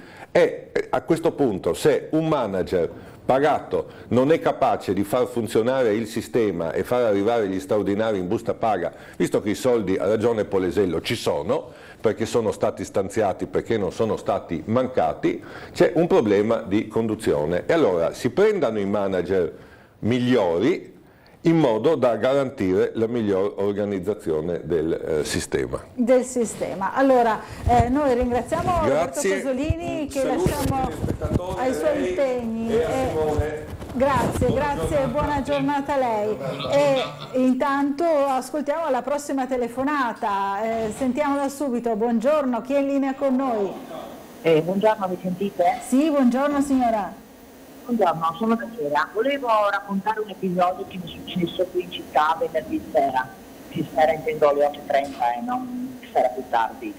Allora, io e il mio compagno ci recavamo a mangiare una pizza in una pizzeria, diciamo, nella zona dell'ospedale Maggiore, no? Sì. Abbiamo parcheggiato e abbiamo trovato un po', diciamo, distanti dal posto. Praticamente lui camminava avanti con il cane e io ero un po' dietro. Ad un certo punto la fermata dell'autobus, proprio di fronte all'ospedale, all'entrata dell'ospedale, c'erano due immigrati, io non so dirle di dove, so che erano piccoli bassi, perché io non è che faccio distinzione, nel senso li vedo, ma non è che ce l'ho con loro, diciamo, no? E naturalmente il mio compagno passa con il cane, cosa succede? Che questi due si dicono qualcosa e cominciano, siccome io ero più indietro, a inseguirlo. Vedendo questo io ho accelerato il passo e ho raggiunto il mio compagno, gli ho stretto il braccio e gli ho detto cambiamo strada. Questi due, siccome c'era poca gente per la strada, hanno iniziato a seguirsi tutti e due. Allora io, il mio compagno, non voleva neanche cambiare strada, ho detto ma io sono un cittadino italiano, perché devo cambiare strada per questi due che mi inseguono? Io ho detto evita le cose, non si sa mai che questi due possono avere un coltello, possono avere una cattiva intenzione. Insomma, a noi abbiamo cambiato strada, siamo andati da un'altra parte dove abbiamo visto altre due persone e questi due continuavano a guardarci da lontano e a parlare. Adesso io non dico, magari non volevano fare niente, però mi sembra che un cittadino dovrebbe avere la libertà di andare a mangiarsi una pizza alle 8:30 di sera senza avere queste persone. E non si è sentita tranquilla, insomma, né lei né il suo compagno. Chiarissima la segnalazione. Ancora una piccola cosa, ieri poi ho preso l'auto e tornando indietro sono passato da Piazza Libertà perché fa quel giro. Ho visto, saranno stati 40 più o meno, sì, perché ce n'erano tanti, che giocavano a pallone, altri seduti sulle panchine, scalzi, senza scarpe, che bevevano. Io mi dico, capisco tutto, ma non vogliamo che succeda come si vede a Milano, che le donne vengono stupate, che ti portano via il taccuino, che tirano fuori il coltello. Penso che questa città ultimamente, io esco pochissimo, guardi la sera, stia diventando un po' invivibile. Ecco, questo volevo raccontarlo perché non mi sembra giusto che non si possa più uscire la sera. Capito, grazie a lei Michela, se ho capito bene, grazie, buona giornata. Allora, questa è la segnalazione della signora relativa alla città di Trieste, ma è un fenomeno che insomma magari si può trovare anche in altre città, immaginiamo. Polesello voleva rispondere qualcosa, voleva dire qualcosa alla signora, intanto ritengo insomma si siano comportati nel modo giusto, cercando di essere cauti, no? Non andando incontro magari a qualche problema più grave, però insomma la sensazione di insicurezza, no? È di questo che si parla. Beh sì, poi è evidente che insomma le nostre forze dell'ordine, che ci tengo a ringraziare, fanno un ottimo lavoro. Senz'altro la politica in questo dovrebbe essere ancora più di aiuto alle forze dell'ordine, perché è evidente che di queste situazioni che segnala oggi la signora ce ne sono diverse e purtroppo anche più drammatiche. Vediamo soprattutto un problema che esiste nelle grandi città. Trieste è comunque una grande città, ma anche nei centri storici più piccoli è evidente che ci sia questa, chiamiamola, in questo caso no, ma ci sia questa microcriminalità per una parte e anche cose più gravi dall'altra, che va senz'altro combattuta. Poi è chiaro che noi come Regione possiamo intervenire fino ad un certo punto, è evidente che poi dal governo nazionale si deve intervenire, si deve sempre investire nella prevenzione e quindi partire a monte di quello che può essere un problema successivo, ma poi anche in modo tangibile a posteriori, perché poi è evidente che nella certezza della pena noi diamo anche un segnale a chi si macchia poi di reati che sono gravi, quindi bisogna intervenire, diciamo, su tutto. Ecco, senz'altro un consiglio che posso dare alla signora, ecco, insomma, una chiamata alle forze dell'ordine preventiva male non fa, insomma, ecco, un giro in più di una volante, questo non fa mai male. E in questo è vero, sono lì apposta, diciamo così. Allora, abbiamo un'altra telefonata, la sentiamo subito. Pronto, buongiorno, chi è in linea con noi? Io sono Elisabetta. Elisabetta, buongiorno. Volevo portare a conoscenza di un fatto che è accaduto a mia nipote nei giorni scorsi. Praticamente si trovava sulla riviera di Barcola con le sue bambine piccole, sono veramente piccole, una ha 1 anno e mezzo, una 4, e sono state seguite da dei 2 cittadini extracomunitari che le fotografavano le bambine. Quando appunto lei e suo marito si sono accorte del fatto, che la fotografavano, mi scusi perché non si sente benissimo. Sì. Le fotografavano le bambine. Le bambine. Sono bambine belline, bionde, quindi attirano anche un po' l'attenzione. Capito. Sì, lei ha le fotografavano, sì. Al che il papà è andato a chiedere ragione, ha chiesto cosa stessero facendo, loro ridevano e a quel punto, siccome insistevano anche sul fatto, il papà appunto ha chiamato le forze dell'ordine e le forze dell'ordine hanno risposto che non potevano fare nulla.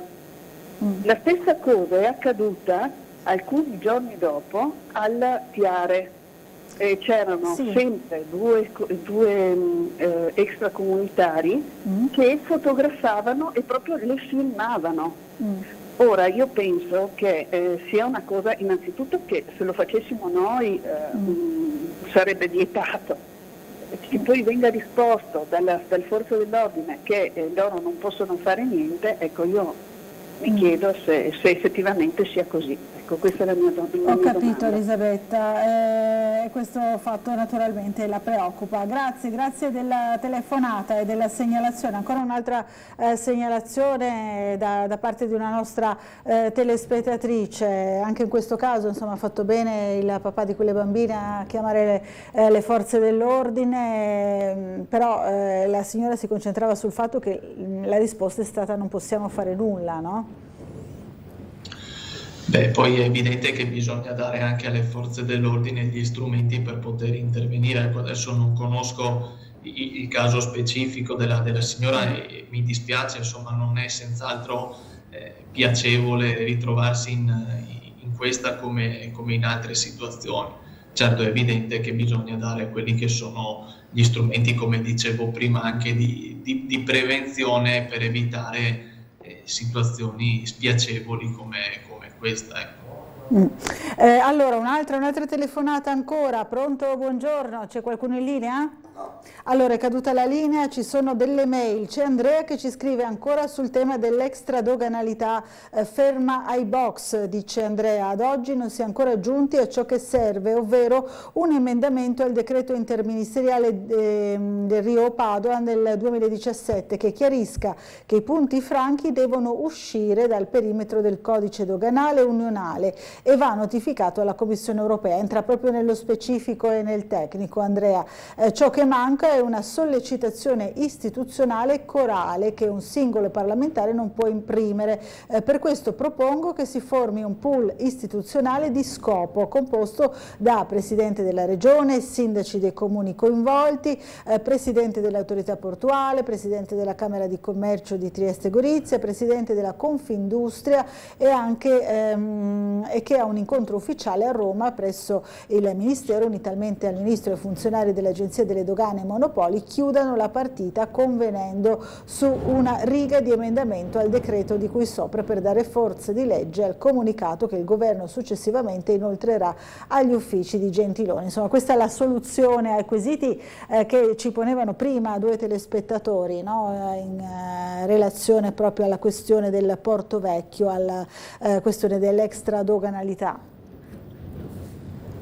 Beh, senz'altro fare il lavoro di squadra è fondamentale, perché abbiamo visto anche in passato come quando Comune, Regione e Stato si sono parlati, si sono messi d'accordo, è evidente che si ottengono risultati senz'altro ottimali. Ecco, anche sul caso, insomma, io credo che si possa dire tutto, ma non che il Presidente Fedriga non abbia messo attenzione insieme al Sindaco di Trieste sul tema. Sono stati fatti tanti investimenti ed è evidente che l'area è partita, cosa che in passato non era accaduto, non c'era nessuna prospettiva. Ci sono anche poi tante imprese importanti che si stanno affacciando su questa nuova area ed è evidente che anche la Regione sta pensando di spostare alcuni uffici strategici all'interno di quell'area proprio per una comunione, una commistione tra pubblico e privato di investimento su quell'area che secondo noi è comunque strategica. Ecco. Polesello, le volevo chiedere, al di là di quello che è il tema della sanità, di cui molto abbiamo discusso questa mattina, come spesso facciamo qui a Sveglia Trieste, per dire la verità, qual è l'urgenza secondo lei che vorrebbe il Consiglio affrontasse per la nostra Regione e che cercherà di far affrontare al Consiglio con la sua azione politica da rieletto appunto consigliere regionale? Ma guardi, senz'altro il tema... Ci sono più temi, ecco, lei ha citato quello della sanità, che poi è evidente che è un tema che va affrontato senz'altro, e lo diciamo anche noi, ecco, non ci nascondiamo dietro un dito, però ecco, quello che senz'altro il Consiglio deve continuare a fare, perché è evidente che noi siamo stati confermati e siamo stati valutati su quello che è un programma di governo di 5 anni e su quello che abbiamo comunque fatto, perché il Presidente Fedriga nelle sue linee programmatiche per il futuro ha comunque tracciato una linea di continuità. Io penso a tutto l'ambito delle famiglie. Noi abbiamo fatto un grosso lavoro sulle famiglie, quindi penso a tutti i bonus che vogliamo continuare a tenere, vogliamo continuare ad incrementare anche per il futuro. Penso allo sconto sul trasporto pubblico locale per gli studenti al 50%, penso al bonus degli asili nido con quasi la gratuità dal secondo figlio in poi, e questo per senz'altro dare un contributo importante alle famiglie e combattere la denatalità che nella nostra regione e in tutta Italia dilaga come non mai. Possiamo parlare poi di tutto quello che è il sostegno alle imprese. Chiaro, è evidente che noi in questi 5 anni abbiamo fatto un lavoro importante che però è stato caratterizzato dalle emergenze. è evidente che noi siamo stati in 5 anni sotto i riflettori come regione, ma come paese, insomma anche come Europa, per varie vicissitudini che si sono susseguite. Certo. Penso appena eletti al Vaia che ha distrutto le nostre montagne, penso poi al Covid, per 2 anni abbiamo avuto l'emergenza del Covid, però penso poi anche alla guerra in Ucraina, all'aumento delle materie prime, all'aumento poi delle bollette. Quindi è evidente che noi come regione abbiamo dovuto sempre lavorare in emergenza, e questo non è stato facile, perché non è stato facile senz'altro per tutti i cittadini, per le imprese, per le attività commerciali, ma anche le amministrazioni pubbliche si sono ritrovati ad avere degli aumenti considerati di quelli che sono i costi poi per l'amministrazione tutta, ecco. E quindi insomma tante le difficoltà, l'auspicio è proprio di uscire dalle fasi d'emergenza, no? E riuscire così a pianificare con maggiore tranquillità per quanto sia possibile, insomma. Sì, esatto, ecco, cioè fare una programmazione. Noi senz'altro nella campagna elettorale del 2018 insomma avevamo fatto giustamente insomma delle promesse che poi nella realtà sono state mantenute. Chiaro è che lavorare in emergenza costante non è stato semplice e non è semplice, insomma ci auguriamo che per i prossimi 5 anni, e tant'è che noi avevamo, parlando appunto della questione della sanità che interessa giustamente a molti vostri telespettatori, avevamo iniziato una riforma della sanità subito, coinvolgendo quelli che erano i medici, i professionisti, i direttori delle aziende sanitarie. Avevamo iniziato subito dal 2018. Chiaro che nel corso del mandato, nel 2020, siamo stati completamente bloccati. Questo ha stravolto completamente quella che era la riforma sanitaria e ha stravolto completamente tutta la gestione sia ordinaria che straordinaria. Questo è evidente che non era possibile andare a risolvere dei problemi che ormai venivano avanti da anni e non dico dagli ultimi 5 anni, ma parliamo di 20 anni di mancati investimenti, perché poi è evidente che se non si decide di investire sulle strutture pubbliche, mentre oggi l'opposizione ci dice dovete investire, però se andiamo a vedere i numeri del passato, di quello che hanno fatto le amministrazioni precedenti, capiamo che non c'era una visione del futuro. Ecco, poi c'è il caso singolo, c'è il problema della persona che aspetta 6, 7, 8 ore in pronto soccorso, e questo è inaccettabile e non va bene. Però poi dobbiamo guardare anche più a lungo raggio e capire come poter risolvere questi problemi giorno dopo giorno, ma guardando poi a una prospettiva di qui a 5, 10, 15, 20 anni. Chiarissimo, allora grazie al consigliere Polesello per essere stato con noi questa mattina. Lo invitiamo a tornare a trovarci presto qui a Sveglia Trieste, o in collegamento oppure anche in studio, venga a trovarci magari proprio in concomitanza magari con le riunioni del Consiglio regionale, che adesso insomma abbiamo sentito già prima saranno anche più frequenti sicuramente. Grazie, buon lavoro e buona giornata a lei. Buon lavoro anche a voi. Grazie molte, noi ci dobbiamo fermare per un po' di pubblicità. Fra poco avremo ospite in studio il sindaco di Muggia, Paolo Polidori, per approfondire proprio i temi relativi alla cittadina rivierasca. Fra poco.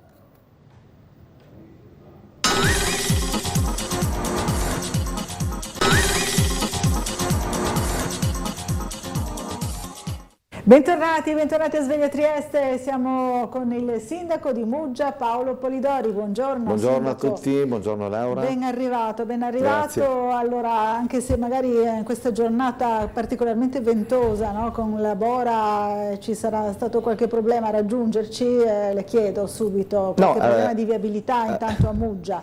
Per arrivare da Muggia a Trieste no. È vero che c'è qualche problema, l'ho visto stamattina portando anche la bimba a scuola, è che ci sono tanti rami perché c'è un vento veramente importante, quindi ci sono tanti rami sulle strade, tanto che la polizia locale e le squadre di operai sono impegnate proprio da questa mattina presto per far sì che le strade siano il più sicure e pulite possibili. Anzi, li ringrazio per il lavoro che stanno facendo, perché stiamo garantendo fino a questo momento la viabilità su tutte le strade. Poi c'è tra l'altro anche un leggero problema di acqua alta che sta rientrando, però fortunatamente, per cui la percorribilità delle strade è garantita in questo momento in tutto il comune. E quindi è sotto controllo, insomma, diamo subito questa informazione. Però un vento molto fastidioso, parecchio, abbastanza forte. Soffia parecchio forte oggi. Lo vediamo anche adesso sul sito del Piccolo, ma l'abbiamo detto anche prima con il sito dell'Osmer ARPA, insomma, come annunciato dalle previsioni meteo, è tornata a farsi sentire nella mattinata di oggi. Hanno raggiunto le raffiche 116 km/h, quindi non è poco. Prevedevano 110, è andato ancora oltre, quindi è un vento importante. Lavora ci piace perché fa parte di noi, però fa parte di noi, però insomma, fino a un certo punto, diciamo disagio così, lo crea. E lo crea. Il vento medio al momento invece si attesta sui 73 km/h. Allora, quindi è stato sospeso anche il collegamento marittimo Trieste-Muggia del Delfino Verde, quello che è il primo che salta, esatto, il primo che salta come al solito. Comunque insomma ci sono le solite segnalazioni anche qui a Trieste, non soltanto a Muggia, di bottini volanti, cornicioni pericolanti, rami spezzati, eccetera. Insomma, ne abbiamo parlato anche nel collegamento con la polizia locale. Allora, tanti temi di cui parleremo quest'oggi relativi a Muggia, ma sentiamo subito la telefonata dei nostri telespettatori. Pronto? Buongiorno. Pronto? Pronto? Eccoci, buongiorno. Pronto? Sì, le sentiamo, buongiorno. Adesso volevo parlare con quei signori prima di andare via, insomma. Mi dispiace, adesso... Riguardava la sanità, volevo dire, ma mai sono andati via. Non so, vuole dire qualcosa lo stesso anche al sindaco di Muggia? Se vuole parlare di Muggia siamo qui. No, di Muggia non mi interessa, della città comunque. Consigliere regionale, ma volevo parlare con quelli della sanità. Gliel'ho già detto in diretta, quindi grazie a lei. Va bene, insomma, aveva una domanda specifica evidentemente per i consiglieri regionali. Per quanto riguarda Muggia invece, allora sappiamo benissimo che proprio in campagna elettorale, lo ricordiamo, aveva messo anche la questione centrale della galleria, no? Dell'allargamento della galleria, della possibilità di studiare quali fossero le migliori possibilità, insomma, per allargare e favorire la viabilità a Muggia. Stanno sorgendo i primi comitati, no? Stanno sorgendo i comitati, raccolta di firme. Che cosa succede, Sindaco? Beh, allora facciamo un passo indietro. La galleria è stato uno dei progetti, diciamo uno dei più importanti, che abbiamo voluto mettere nel programma elettorale. Quindi ovviamente i cittadini di Muggia ci hanno votato anche condividendo questo progetto, che è un progetto sul quale bisogna avere un minimo, ma non occorre tanta, un minimo di lungimiranza per capire che il futuro di Muggia non può prescindere da una viabilità migliorata, soprattutto per poter accedere sulla zona, su quella parte bellissima che è la zona litoranea e la zona costiera, che ha delle grosse potenzialità dal punto di vista di sviluppo turistico. Quindi un minimo di lungimiranza direbbe che dovremmo essere tutti d'accordo. È vero anche che questo progetto, che va a impattare notevolmente sulla viabilità di Muggia, comporterà dei disagi, questo è ovvio, però finalizzati poi però ad avere una percorribilità migliore per quanto riguarda la nostra cittadina, per poter avere uno sviluppo molto più elevato dal punto di vista turistico, al di là della galleria.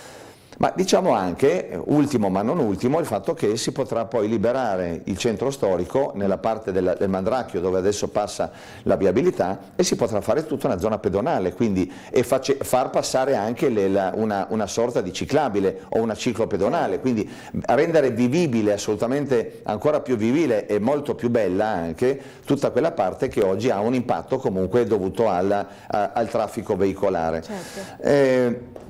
Dall'altra parte ci sono, e lo hanno detto anche in Consiglio Comunale, le opposizioni che una volta no? Sembra, io non ero in consiglio comunale, ma una volta erano propense, quando avevano in mano l'amministrazione, a ipotizzare un allargamento della galleria, tanto è vero che hanno fatto anche dei tentativi di progettualità che poi non hanno portato avanti, non so perché, per incapacità, per mancanza di voglia, per mancanza di coesione al loro interno, ma la volontà di fare la galleria c'era.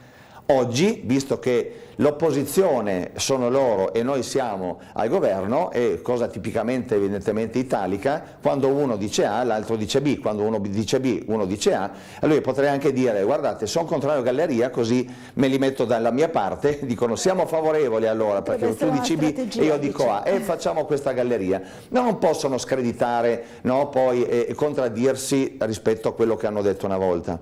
Addirittura, per farvi capire quel minimo di lungimiranza che dicevo prima, tutti dicono, perché non possono non dirlo, siamo favorevoli allo sviluppo turistico di Muggia. Ma la galleria è meglio lasciarla così. C'è un budello a senso unico alternato che crea notevoli problemi soprattutto nella parte estiva, nel periodo estivo, perché è meglio non far venire troppa gente. Se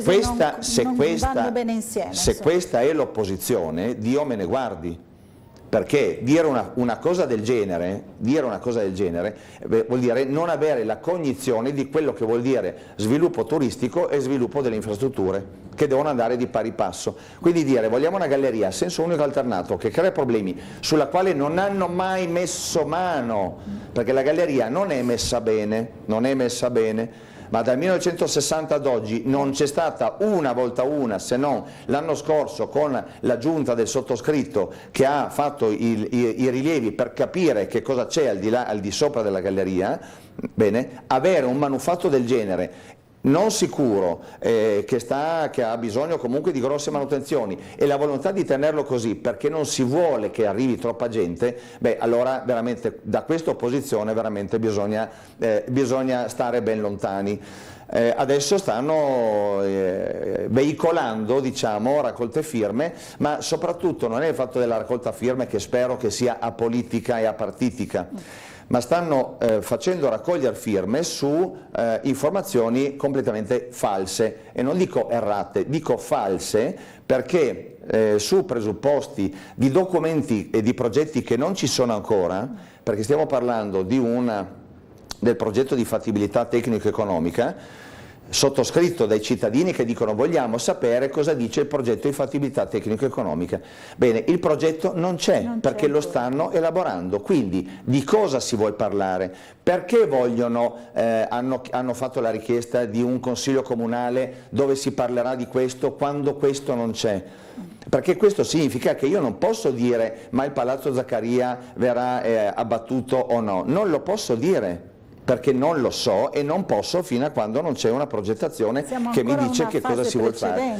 Siamo alla fase in cui c'è un primo documento che è il DOCFAP, che è quello delle alternative progettuali del quale abbiamo già parlato, che dice che tra le varie alternative di viabilità quella della galleria è, da tanti punti di vista economico, ambientale, viabilistico, eccetera, eccetera, la più fattibile. Cioè non il tubone sottomarino, non la viabilità con viadotti e gallerie che passa dall'altra parte, per cui questo ad oggi è il documento che abbiamo a disposizione. Il documento di fattibilità non c'è. Ciò nonostante io ho detto sono disponibile e lo sto facendo a raccontare tutto questo ai cittadini che me lo stanno chiedendo, ma non occorre fare consigli comunali, no, dove si invita la cittadinanza, no, in seduta plenaria su cose che non ci sono, perché nel momento in cui mi cominciano a dire ma la viabilità, ma i cantieri, ma quando comincia, non sono cose che in questo momento si possono dire.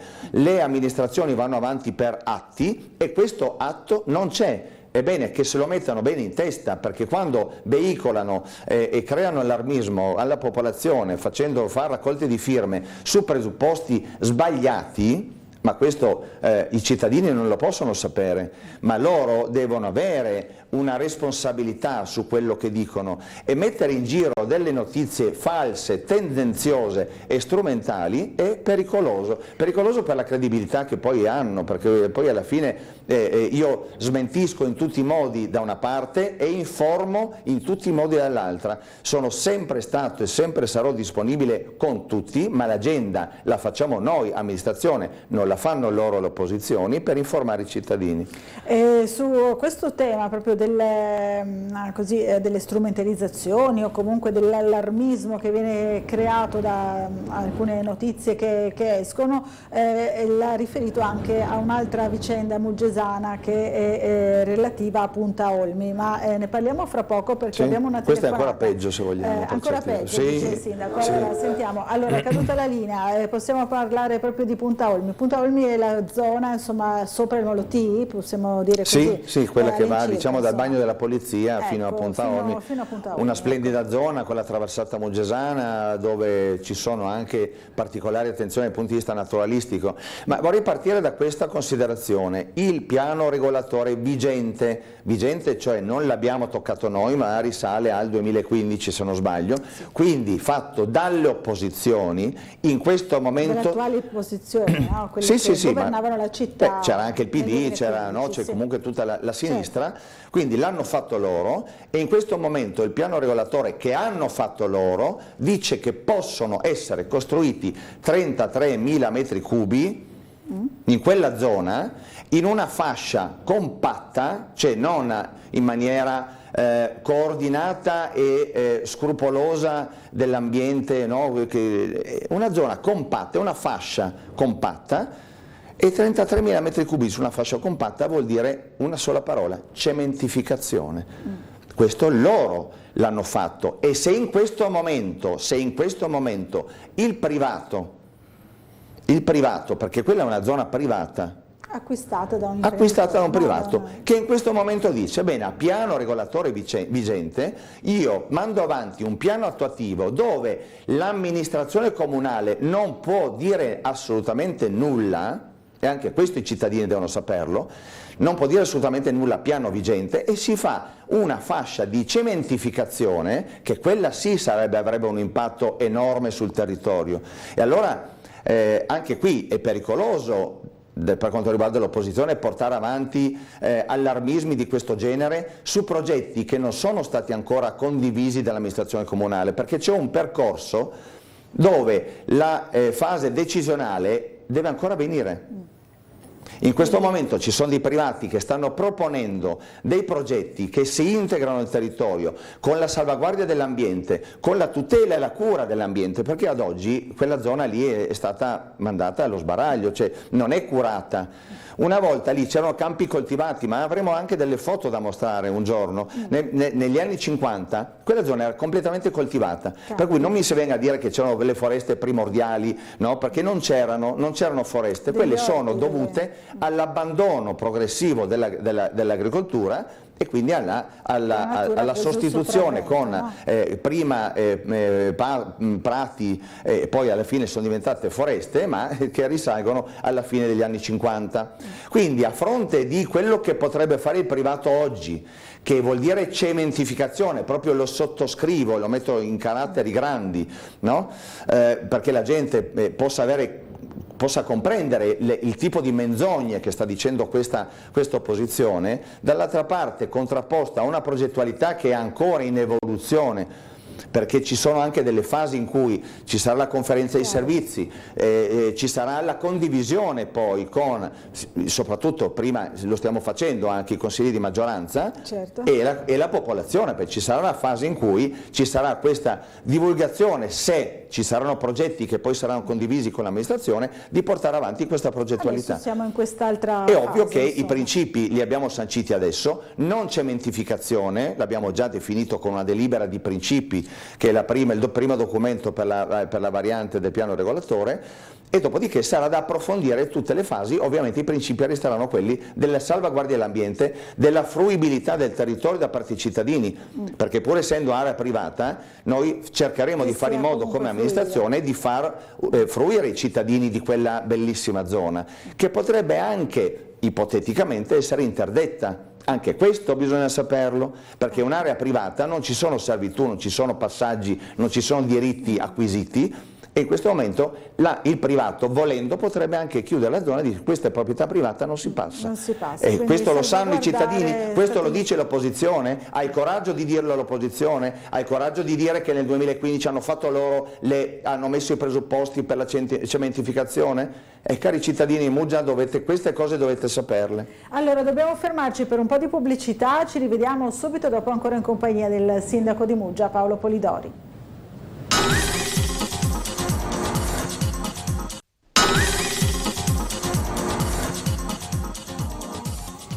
Allora, bentornati in diretta, siamo sempre con il sindaco di Muggia, Paolo Polidori, c'è anche una mail da parte del signor Claudio Visintin che scrive: un plauso al bravissimo vice sindaco di Trieste, oggi sindaco di Muggia, premiato per la sua attività e credibilità politica, uomo del fare sulla scia del sindaco di Piazza, sono Claudio Visintin, complimenti anche ai vincitori del concorso comunale dell'extravergine d'oliva olio di Muggia, giunto alla 19ª edizione, realizzato con il comune di San Orligo in collaborazione, che si inserisce nell'ambito del concorso dell'olio della provincia di Trieste, finalizzata alla valorizzazione dell'olio del territorio. Insomma, un plauso anche a questo concorso, oggi abbiamo visto sul piccolo. Adesso faccio un po' di piazza, è un bel momento, sì, è un bel momento. Nel senso che questo appuntamento è un appuntamento che deve crescere, e stiamo mettendo le basi anche per farlo crescere, nel senso che Muggia ha una sua nicchia che è proprio quella dei prodotti locali. Ovviamente il territorio non è esteso, per cui i prodotti sono veramente di nicchia, ma di una qualità veramente elevata. Poi non dimentichiamo anche che la storia di Muggia con l'olio è una storia antichissima, perché già ai tempi della Serenissima c'era l'accordo con Venezia del fatto di pagare i dazi e le tasse in olio, no? Per cui questa tradizione dell'olio veramente viene da lontano.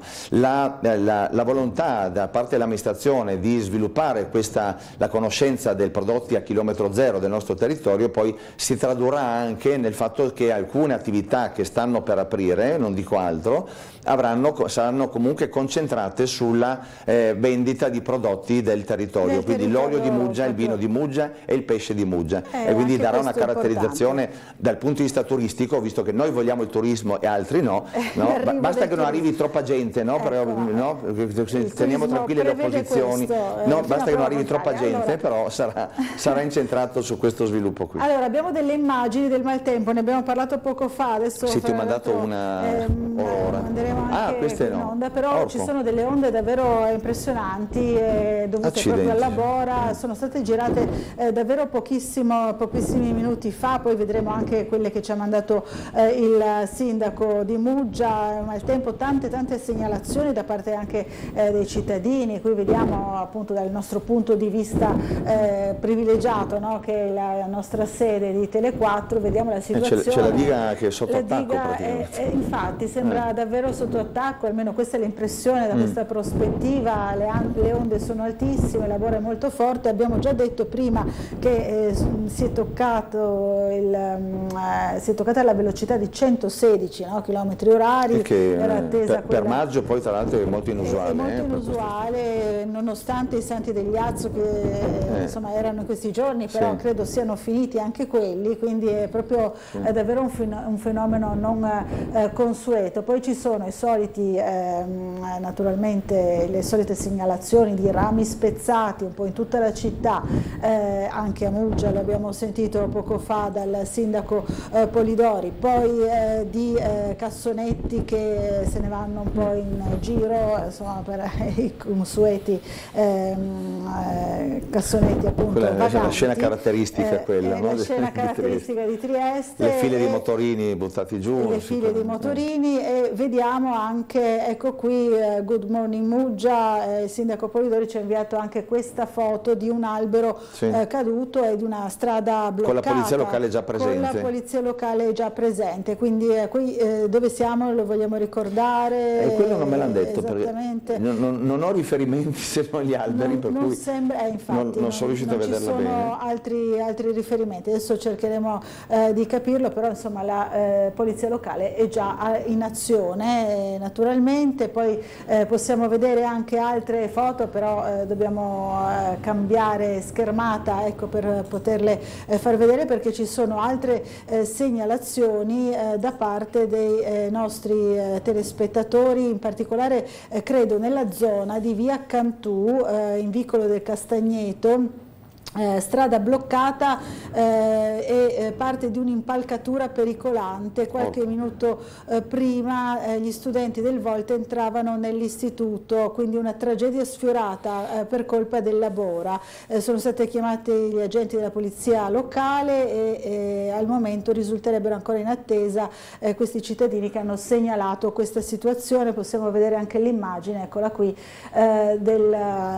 parte dell'impalcatura, no? Sappiamo i tanti cantieri presenti nella nostra città, pericolante, quindi anche questa è una situazione di rischio. Qui vediamo altre situazioni, credo ci sia un bagno chimico in mezzo alla strada, è possibile, vediamo anche quello se non è la prima volta, non è la prima volta nemmeno questo, possiamo vedere, ecco, intravediamo questa situazione, molta bora, sempre nella stessa zona di cui stavamo parlando prima. Vediamo ancora altre immagini, con la solita, quella che abbiamo già visto, ecco qui ci sono i lavori e c'è questa parte di impalcatura pericolante e qui vediamo appunto rovesciato appunto il bagno chimico, sì, era proprio così. Anche questo non è la prima volta che accade, segnali stradali, lo stiamo vedendo, insomma, la bora sferzante che ha buttato a terra anche questi segnali provvisori. Qui vediamo altre angolature della stessa immagine, dello stesso episodio. Ancora vediamo questo bagno chimico a terra e questa impalcatura pericolante. Sono stati chiamati gli agenti. Un container oltre che il bagno chimico che viaggia per le strade della città. È vagante, non soltanto quindi i famosi cassonetti o bottini, come si dice in dialetto, ma anche appunto i bagni chimici dei tantissimi cantieri, un fenomeno più recente questo, no, del fiorire dei cantieri in città. Allora abbiamo anche una telefonata, Sindaco, sentiamola subito. Pronto, buongiorno, chi è in linea con noi? Buongiorno. Buongiorno. Volevo fare una domanda al sindaco. Prego. Io ho un monovano a Porto San Rocco. Sì. Mi hanno detto, e lo uso solamente durante luglio e agosto alla domenica, mi hanno detto che dovrò pagare la tassa di soggiorno. È vero? Ha un monovano a Porto San Rocco e deve pagare la tassa di soggiorno? Ma lei dove è residente, signora? Io sono residente a Trieste. Allora, la tassa di soggiorno non la pagano i residenti di Muggia, per cui però non c'è da preoccuparsi, perché la tassa di soggiorno, l'imposta di soggiorno si paga per un massimo di 10 giorni, per cui non è un problema. Però lei l'ha messo come seconda casa? Sì. Ma non dovrebbe allora essere, però mi informo meglio, perché è un regolamento che abbiamo appena approvato, però perché come seconda casa usarlo solamente la domenica a luglio-agosto, la tassa di soggiorno mi sembra la tassa di soggiorno io la vedo che paga qualcuno che va in albergo, che va in affitto in un periodo. Viene pagata soltanto nelle strutture ricettive, per cui parliamo di bed and breakfast, parliamo di hotel, parliamo di campeggi, parliamo di marina, per cui non è prevista in quei casi. Non dovrebbe essere così, però si come seconda casa, no, assolutamente no. Resto in attesa allora. No, ma le posso dire, se è la sua seconda casa lì, ma l'imposta di soggiorno non viene pagata. Non viene pagata. Perfetto, va benissimo. Bene. Grazie tante. Buon soggiorno a Muggia. Buon soggiorno a Muggia. Non sono pochi i triestini. Grazie signora, buona giornata. I triestini che magari hanno acquistato una seconda casa in riva al mare. Ma c'è un movimento nel mercato immobiliare di triestini, ma anche di stranieri. Ci sono tantissimi austriaci che stanno che stanno venendo e ovviamente sono ospiti graditi perché insomma stanno popolando, no, evidentemente hanno scoperto questa località e spero che anche in questo caso che non arrivino troppi perché sennò qualcuno magari può essere contrario. Torniamo alla questione precedente, insomma c'è un po' di maretta all'interno del Consiglio Comunale, anche l'ultimo Consiglio non è stato tranquillissimo, Sindaco, in questo caso i consiglieri della maggioranza sono usciti dall'aula. Sì, diciamo che gli ultimi consigli, ma da inizio della consigliatura, sono molto movimentati, ma insomma io da Presidente del Consiglio ho una bella attività da svolgere, insomma, quindi in certi casi anche sto imparando tanto anche a gestire, no? Queste mosse da parte dell'opposizione tante volte sono plateali e non rispondono a quelli che sono i canoni del rispetto delle istituzioni. Partiamo dall'ultima, visto che me l'hai chiesto, il fatto della maggioranza che è uscita dall'aula. Sì, la maggioranza è uscita dall'aula, io ho constatato da Presidente del Consiglio la mancanza del numero legale e ho chiuso la seduta dopo aver svolto tutta la parte deliberativa. Che cosa significa questo? Significa che, perché bisogna capire che cosa sono le delibere e cosa sono le mozioni. Le delibere sono il sangue, l'ossatura dell'amministrazione, sono le scelte che l'amministrazione fa e che permettono all'amministrazione stessa di portare avanti i suoi programmi, i suoi progetti, la sua gestione. Dall'altra ci sono le mozioni che vengono normalmente presentate all'opposizione, che sono dei documenti, degli atti di indirizzo politico, che non hanno nessuna valenza se non per il fatto di indirizzare la Giunta verso determinate scelte. Evidentemente i consiglieri di opposizione non hanno ancora capito che il testo unico degli enti locali, adesso senza farla lunga, ma sancisce una netta differenza di ruoli tra quella che è l'amministrazione e quella che è il ruolo dei consiglieri, che è quella di controllo e di indirizzo appunto, ma l'amministrazione la fa la Giunta, la fa l'esecutivo, la fa il sindaco. Questo non l'hanno capito nel momento in cui abbiamo proposto un percorso mesi fa per condividere le scelte del cambiamento del regolamento del Consiglio Comunale. Abbiamo fatto un percorso insieme, ma poi, viva Dio, la democrazia dice che i numeri contano e i numeri li abbiamo noi per fare le modifiche che ci aggradano. Dall'altra parte ci sono state delle proposte dell'opposizione, talune sono state prese, tante altre no. Ma non è che da questo puoi dire, come ha detto il consigliere Fogar, che si parla di fascismo istituzionale, perché queste sono cose gravi e la gente deve capire anche a quale grado di violenza istituzionale, di violenza politica e verbale si sta arrivando in questo Consiglio. Fascismo istituzionale lo lasciamo da un'altra parte, lo dico al consigliere Fogar, ma lo dico anche agli altri che si stanno mettendo sulla linea, no, del consigliere Fogar. Io dico anche, piccola parentesi politica, un PD che soggiace a quelle che sono a quella che è la guida, no, talvolta istituzionalmente maldestra da parte del consigliere Fogar. Io dico, gradirei avere un partito democratico un attimino più da opposizione vera che da strafalcioni come stanno facendo. E allora dico che in questo contesto il fatto di aver staccato la discussione delle delibere, che è importante, da quella delle mozioni, che è altrettanto importante ma ha un altro ruolo, certo, facendo né più né meno che il minutaggio, c'è la possibilità di esprimersi nei minuti che sono previsti dal Consiglio Comunale di Trieste, così come da tantissimi altri consigli comunali. Questo vuol dire essere fascisti istituzionali? Allora, teniamo ben presente e rimarchiamo queste cose, no? Facciamo conoscere alla gente poi quella che è la propaganda che stanno facendo da questo punto di vista. E cosa fanno per risposta? I consigli di opposizione, visto che abbiamo imposto, e io dico non abbiamo imposto, abbiamo votato un regolamento che dice questo, i consigli di opposizione a ogni seduta si alzano e non partecipano alle votazioni delle delibere. Si alzano e non partecipano quando il Presidente D'Agostino viene in audizione, si alzano e se ne vanno via. Al di là della maleducazione personale, questo è un atto in spregio alle istituzioni.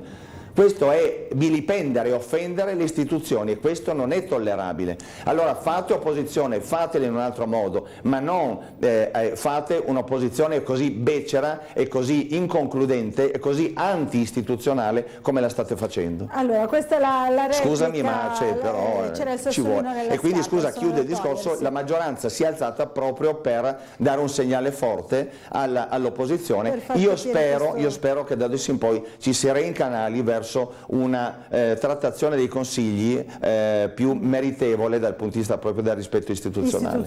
Allora dobbiamo fermarci per una piccola pausa pubblicitaria, ci rivediamo subito dopo ancora con il sindaco Polidori e ancora con le immagini del maltempo che sta imperversando su Trieste, su Muggia, insomma un po' su tutta la zona. Fra poco.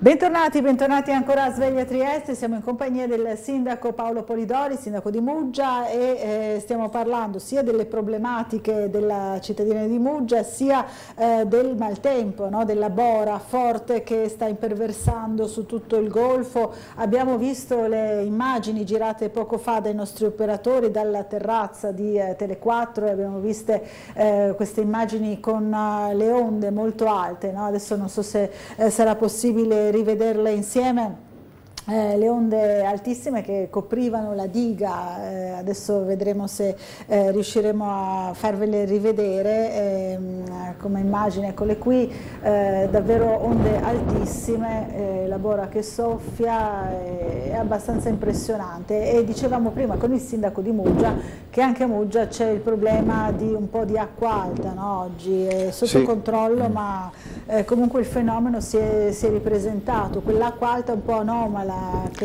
Ma dovrebbe essere normalmente con questa direzione, no? Dovrebbe andare a sbattere su Caliterna. Esatto. Infatti si è verificato anche qualche mese fa che l'acqua proprio con le onde è andata oltre, quindi non tanto l'acqua alta classica, ma un'acqua che va oltre, che trasborda quello che è il limite del molo, e quindi tutto questo flusso di acqua è andato verso il centro e grazie a Dio c'erano le caditoie che sono state mantenute bene, per cui hanno interrotto il flusso di acqua che se no avrebbe invaso tutto il centro storico. Infatti ci ricordiamo di questo fenomeno, insomma è frequente, no? Non magari in questa stagione, lo dicevamo infatti prima, è molto anomala verso metà maggio. In autunno e in inverno, e quindi è bene tenere pulite le caditoie proprio per questo motivo. Assolutamente no? sì. Vediamo anche gli alberi qui sotto la sede di Tele4, tante segnalazioni di rami e alberi spezzati. Un albero l'abbiamo visto prima proprio dalla foto che ci ha inviato lo stesso sindaco Polidori, con i vigili urbani, la polizia locale già pronta a intervenire. Eccolo qui, lo possiamo rivedere insieme. Quest'albero caduto, adesso immagino staranno ripristinando la viabilità in questa strada. Non ho notizie di vie chiuse ancora. Al momento insomma questo però è accaduto, questo ramo si è abbattuto, proprio un pesante ramo sulla carreggiata. Allora una telefonata, poi torniamo a parlare di verde a Muggia, in particolare per quanto riguarda le aree verdi e la sponsorizzazione, no, per la manutenzione delle aree verdi. Allora, pronto, buongiorno, chi è in linea con noi? Buongiorno, sono Luca. Buongiorno. Volevo fare una domanda. Prego. Al sindaco nostro di Muggia, no? Sì, dica pure. Voglio capire, qua a Borgo Zillis, no? Adesso che stiamo facendo tutti i cantieri per il facimento delle facciate, no? E quindi i parcheggi, i posti auto sono diminuiti drasticamente, no?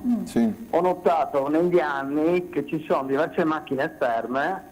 Volevo sapere come si può eventualmente intervenire per un'eventuale rimozione, insomma. Le ferme dice abbandonate, immagino. Ferme da anni, da più di 5 anni, insomma, sicuramente. Chiaro.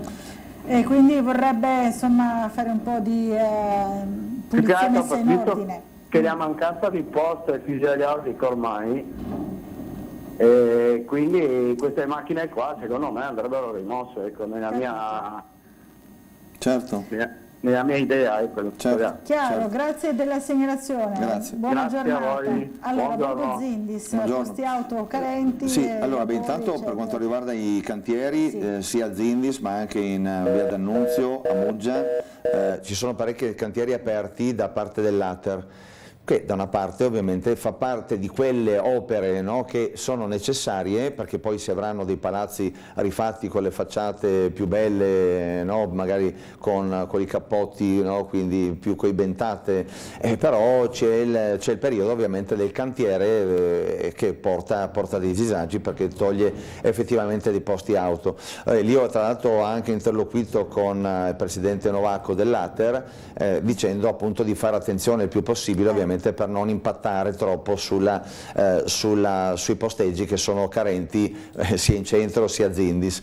Per quanto riguarda le vetture abbandonate invece, qualcuno ricorderà che abbiamo fatto, come avevo fatto a Trieste, che sta procedendo in maniera spedita, un accordo con l'Ater e il Comune di Muggia per la rimozione dei veicoli abbandonati. In questo caso noi possiamo dire adesso in anteprima, visto che il telespettatore ha chiesto perché, però è giusto che si sappia, io penso e spero che la prossima settimana cominceranno a partire i primi verbali per quanto riguarda appunto l'abbandono di auto, di vetture che devono avere determinate caratteristiche, cioè la vettura deve avere delle caratteristiche tecniche per dire è abbandonata, quindi le gomme sgonfie o l'olio che viene perso al motore, per cui si dà partono i primi verbali, per cui ci saranno delle sanzioni, anzi magari mettiamola in positivo, avverto tutti i proprietari di veicoli che sono abbandonati, veicoli anche motocicli, di spostarli prima possibile, perché i verbali stanno partendo e sono verbali pesanti, perché si arriva, mi sembra, a 1.600 euro, adesso se non sbaglio, per quanto riguarda... Che poi va controllata anche l'assicurazione, certo, 1.600 euro per quanto riguarda le vetture, per cui attenzione, perché i verbali stanno partendo, quindi anche la risposta al telespettatore che giustamente dice abbiamo bisogno di parcheggi e noi sfrutteremo tutte le possibilità per rendere, anche perché non è bello vedere una macchina, un'automobile abbandonata, perché porta anche sporco, porta immondizie, porta tutta una serie di disagi al decoro, al quale io tengo, cioè non vedo perché quando mi dicono certo ci tengo al decoro come devono tenerci tutti i cittadini, quindi su questo partiranno questi primi verbali. I primi verbali, allora sentiamo la telefonata, pronto, buongiorno. Buongiorno. Buongiorno a lei. Io volevo sapere qualcosa, io abito a Aquiligna, è già 3 anni che stiamo aspettando un medico, prima avevamo 3 medici, adesso abbiamo solo un medico e ci sono dei disagi. Sì. E questa dottoressa c'ha tanto da fare perché c'è solo un medico, volevo sapere qualcosa. Capito, se c'è in previsione insomma qualche medico in più, medico di famiglia, ad Aquiligna, di medicina generale, ad Aquiligna. Grazie signora, buona giornata. Allora, premetto che non conosco né la signora di adesso né la signora di prima. Perché posso chiudere? Sì, prego signora, grazie mille. Perché in questo caso stiamo lavorando per poter dare un medico in più ad Aquiligna. Premetto anche in questo caso bisogna sapere che il Comune non può fare nulla se non agevolare in qualche modo il fatto che un medico che vuole venire nel territorio di Muggia possa poi prendere lo studio ad Aquiligna. Ma siccome ad Aquiligna c'è un locale vuoto che proprio era uno studio medico, proprio stamattina parlavo con il mio vice segretario del Comune, si può pensare magari di agevolare con questo studio appunto per far sì di invogliare chi volesse insediarsi ad Aquiligna, e sembra, lo dico con tutti i condizionali possibili e immaginabili, che ci sia qualcuno interessato, per cui non voglio né creare aspettative, ma il Comune, voglio tranquillizzare la signora, farà tutto ciò che è possibile per agevolare questo ingresso di un medico ad Aquiligna. Poi tra l'altro ieri ho parlato anche con il direttore generale della SUGI Poggiana, che ha detto se c'è questa possibilità appunto all'interno del Comune poi si può tentare di agevolare la cosa, per cui quantomeno stiamo lavorando. Non voglio anticipare troppo. Però. Va bene, allora ci farete sapere, insomma, naturalmente certo. Anche tramite la SUGI sicuramente. Certo. Allora, un'altra telefonata subito. Buongiorno, chi è in linea con noi? Buongiorno, per cortesia volevo fare 2 domande al sindaco, 2 richieste anzi, se possibile. Io parlo per le scalette della discesa in mare lungomare Venezia, che sono terribili, sono quelle uso piscina, solo che lì è frequentata la zona da molte signore anziane che magari scendono ma non ce la fanno a risalire. Capito, poi anche questi buloni non sono molto sicuri, c'è anche un po' di verde che fa scivolare.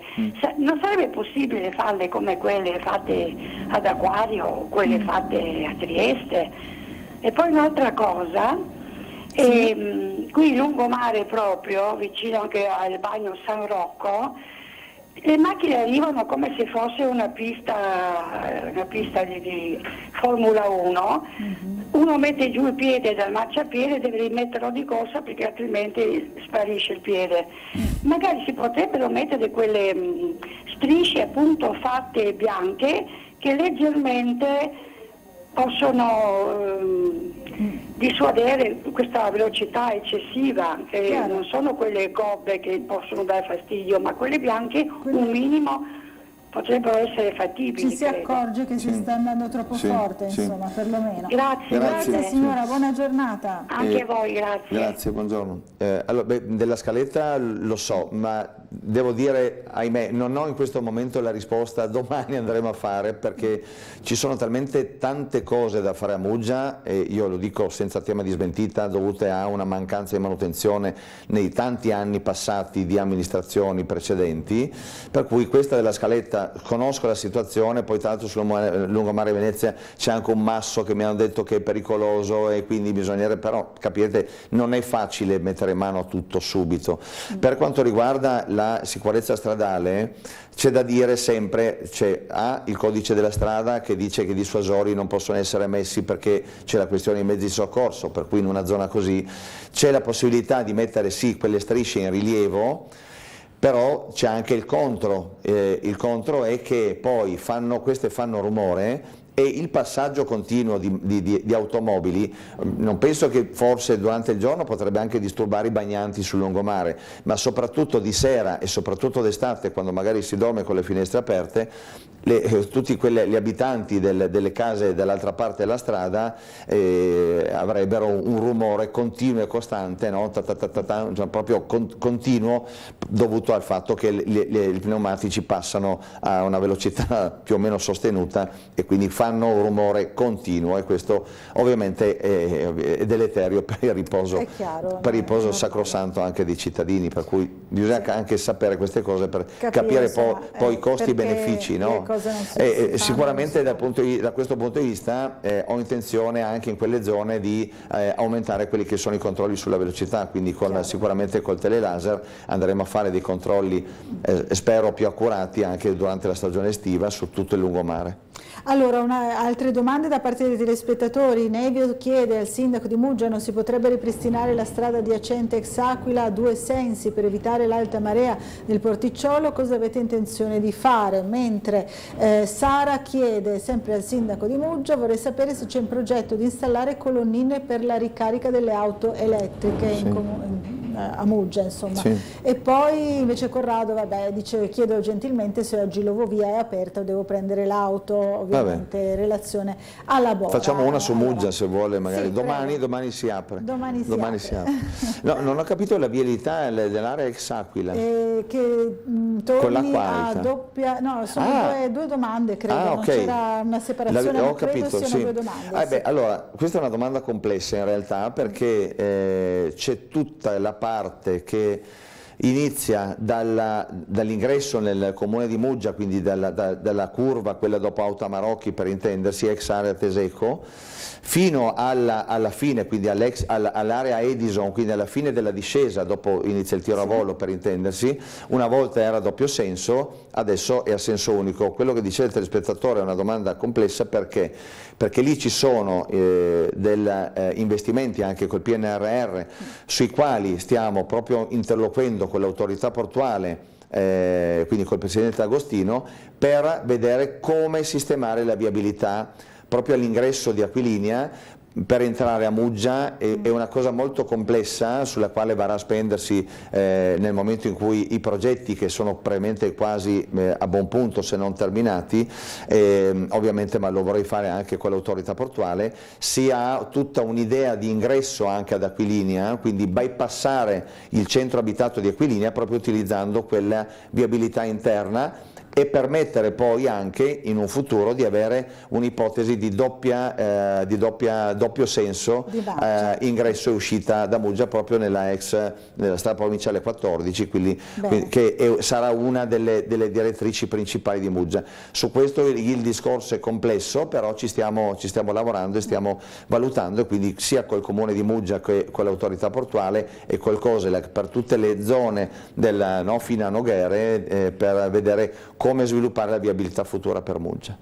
E poi c'era riguarda cosa avete intenzione di fare per evitare l'alta marea nel porticciolo?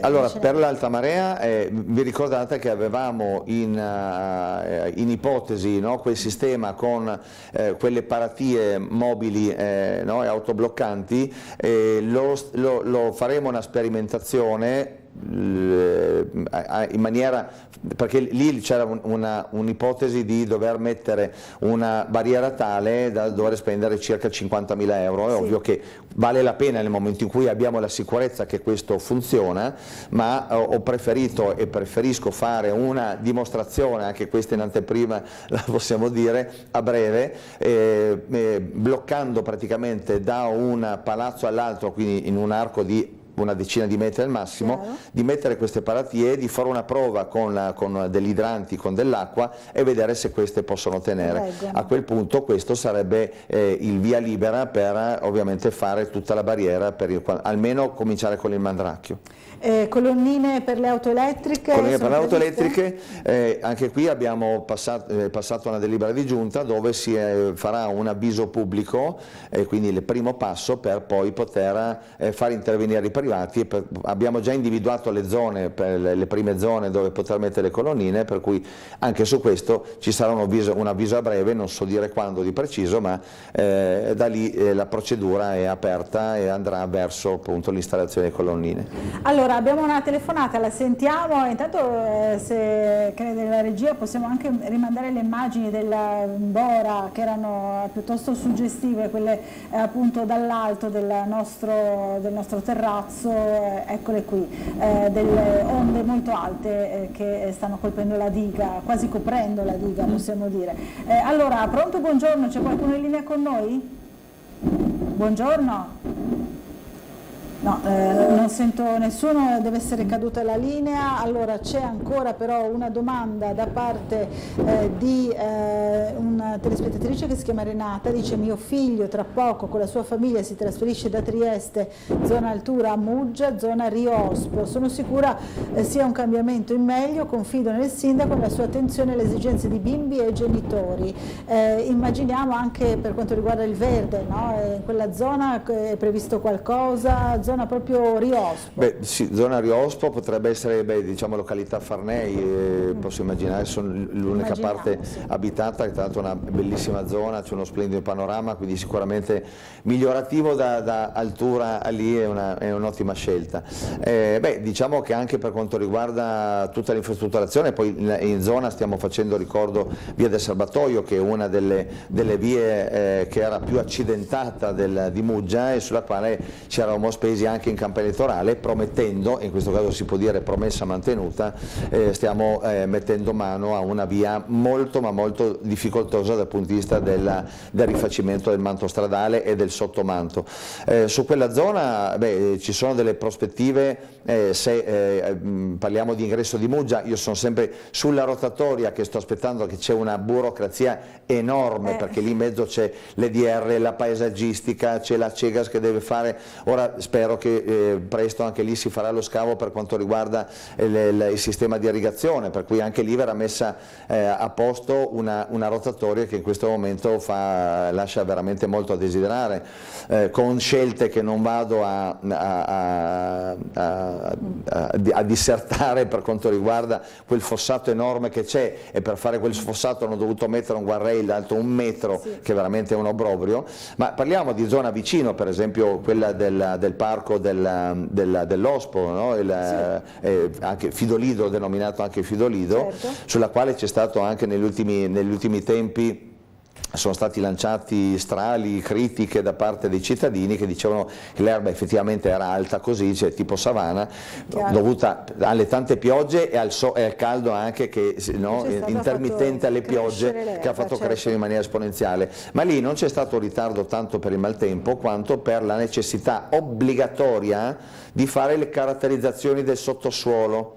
Questo cosa significa? Fare i famosi carottaggi, no? Di andare a prelevare, no? delle colonne, delle barre di terreno del sottosuolo, sia lì e anche fino a Molo Balotta, per capire che cosa c'è sotto. Allora lì c'è da dire che nei decenni precedenti, e questa è una cosa che dal punto di vista ambientale ho capito che quella volta non c'era quell'attenzione all'ambiente che c'è oggi, ma anche permettere, e questo lo dico con amministrazioni precedenti, non mi rivolgo alla precedente amministrazione per carità, ma negli anni passati, dove comunque quella sinistra che oggi è tanto ambientalista, quella volta ha fatto sì che Muggia diventasse la discarica di Trieste, la discarica dell'Aquila, la discarica della Ferriera, la discarica di tutto. Tanto è vero che oggi ci troviamo con tra Molo Balotta e il Parco dell'Ospo con un sottosuolo che era discarica, e dobbiamo capire che cosa c'è sotto, no? Proprio per poi vedere che cosa si può fare.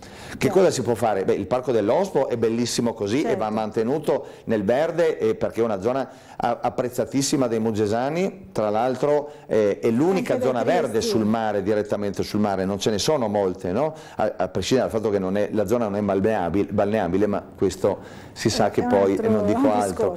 Ma anche sulla parte del terrapieno di Molo Balotta, che adesso è una distesa di terra battuta, nel momento in cui sapremo e andremo in conferenza di servizi sulle caratterizzazioni, abbiamo anche l'intenzione di fare una zona attrezzata per i camper. Quindi ci sono possibilità notevoli per quanto riguarda lo sviluppo, e parliamo quindi di questo ambiente che è stato devastato per quanto riguarda il territorio di Muggia. Ma andiamo a Noghere, stiamo adesso scavando via del Serbatoio, che si diceva prima, ebbene nel substrato abbiamo dovuto scavare molto di più, siamo andati a 1,5 metri, perché sotto sai cosa abbiamo trovato? Abbiamo trovato le polveri della Ferriera. Mamma mia, addirittura hanno fatto il substrato di quella via con gli scarti della Ferriera, che ovviamente adesso sarà un rifiuto speciale, quindi dovremo spendere una marea di soldi in più, perché no, lì si buttava di qua, si buttava di là, gli idrocarburi dell'Aquila, gli scarti della Ferriera, la discarica di Trieste. Beh, insomma, ce n'è da parlare dal punto di vista ambientale sullo scempio che è stato fatto nei decenni precedenti, che mi fa ribollire il sangue soltanto a pensarci. Lo capiamo, lo percepiamo. Allora, purtroppo il tempo a nostra disposizione infatti mi sono interrotto. È terminato. Allora ringrazio il sindaco Paolo Polidori, lo invito a tornare a trovarci presto, così continueremo a parlare. Di cose ce n'è sempre da dire su Muggia, no? Ce ne sono tante, assolutamente. Grazie, buon lavoro, grazie Laura, grazie a voi. E grazie a tutti voi che ci avete seguito, buona giornata a tutti.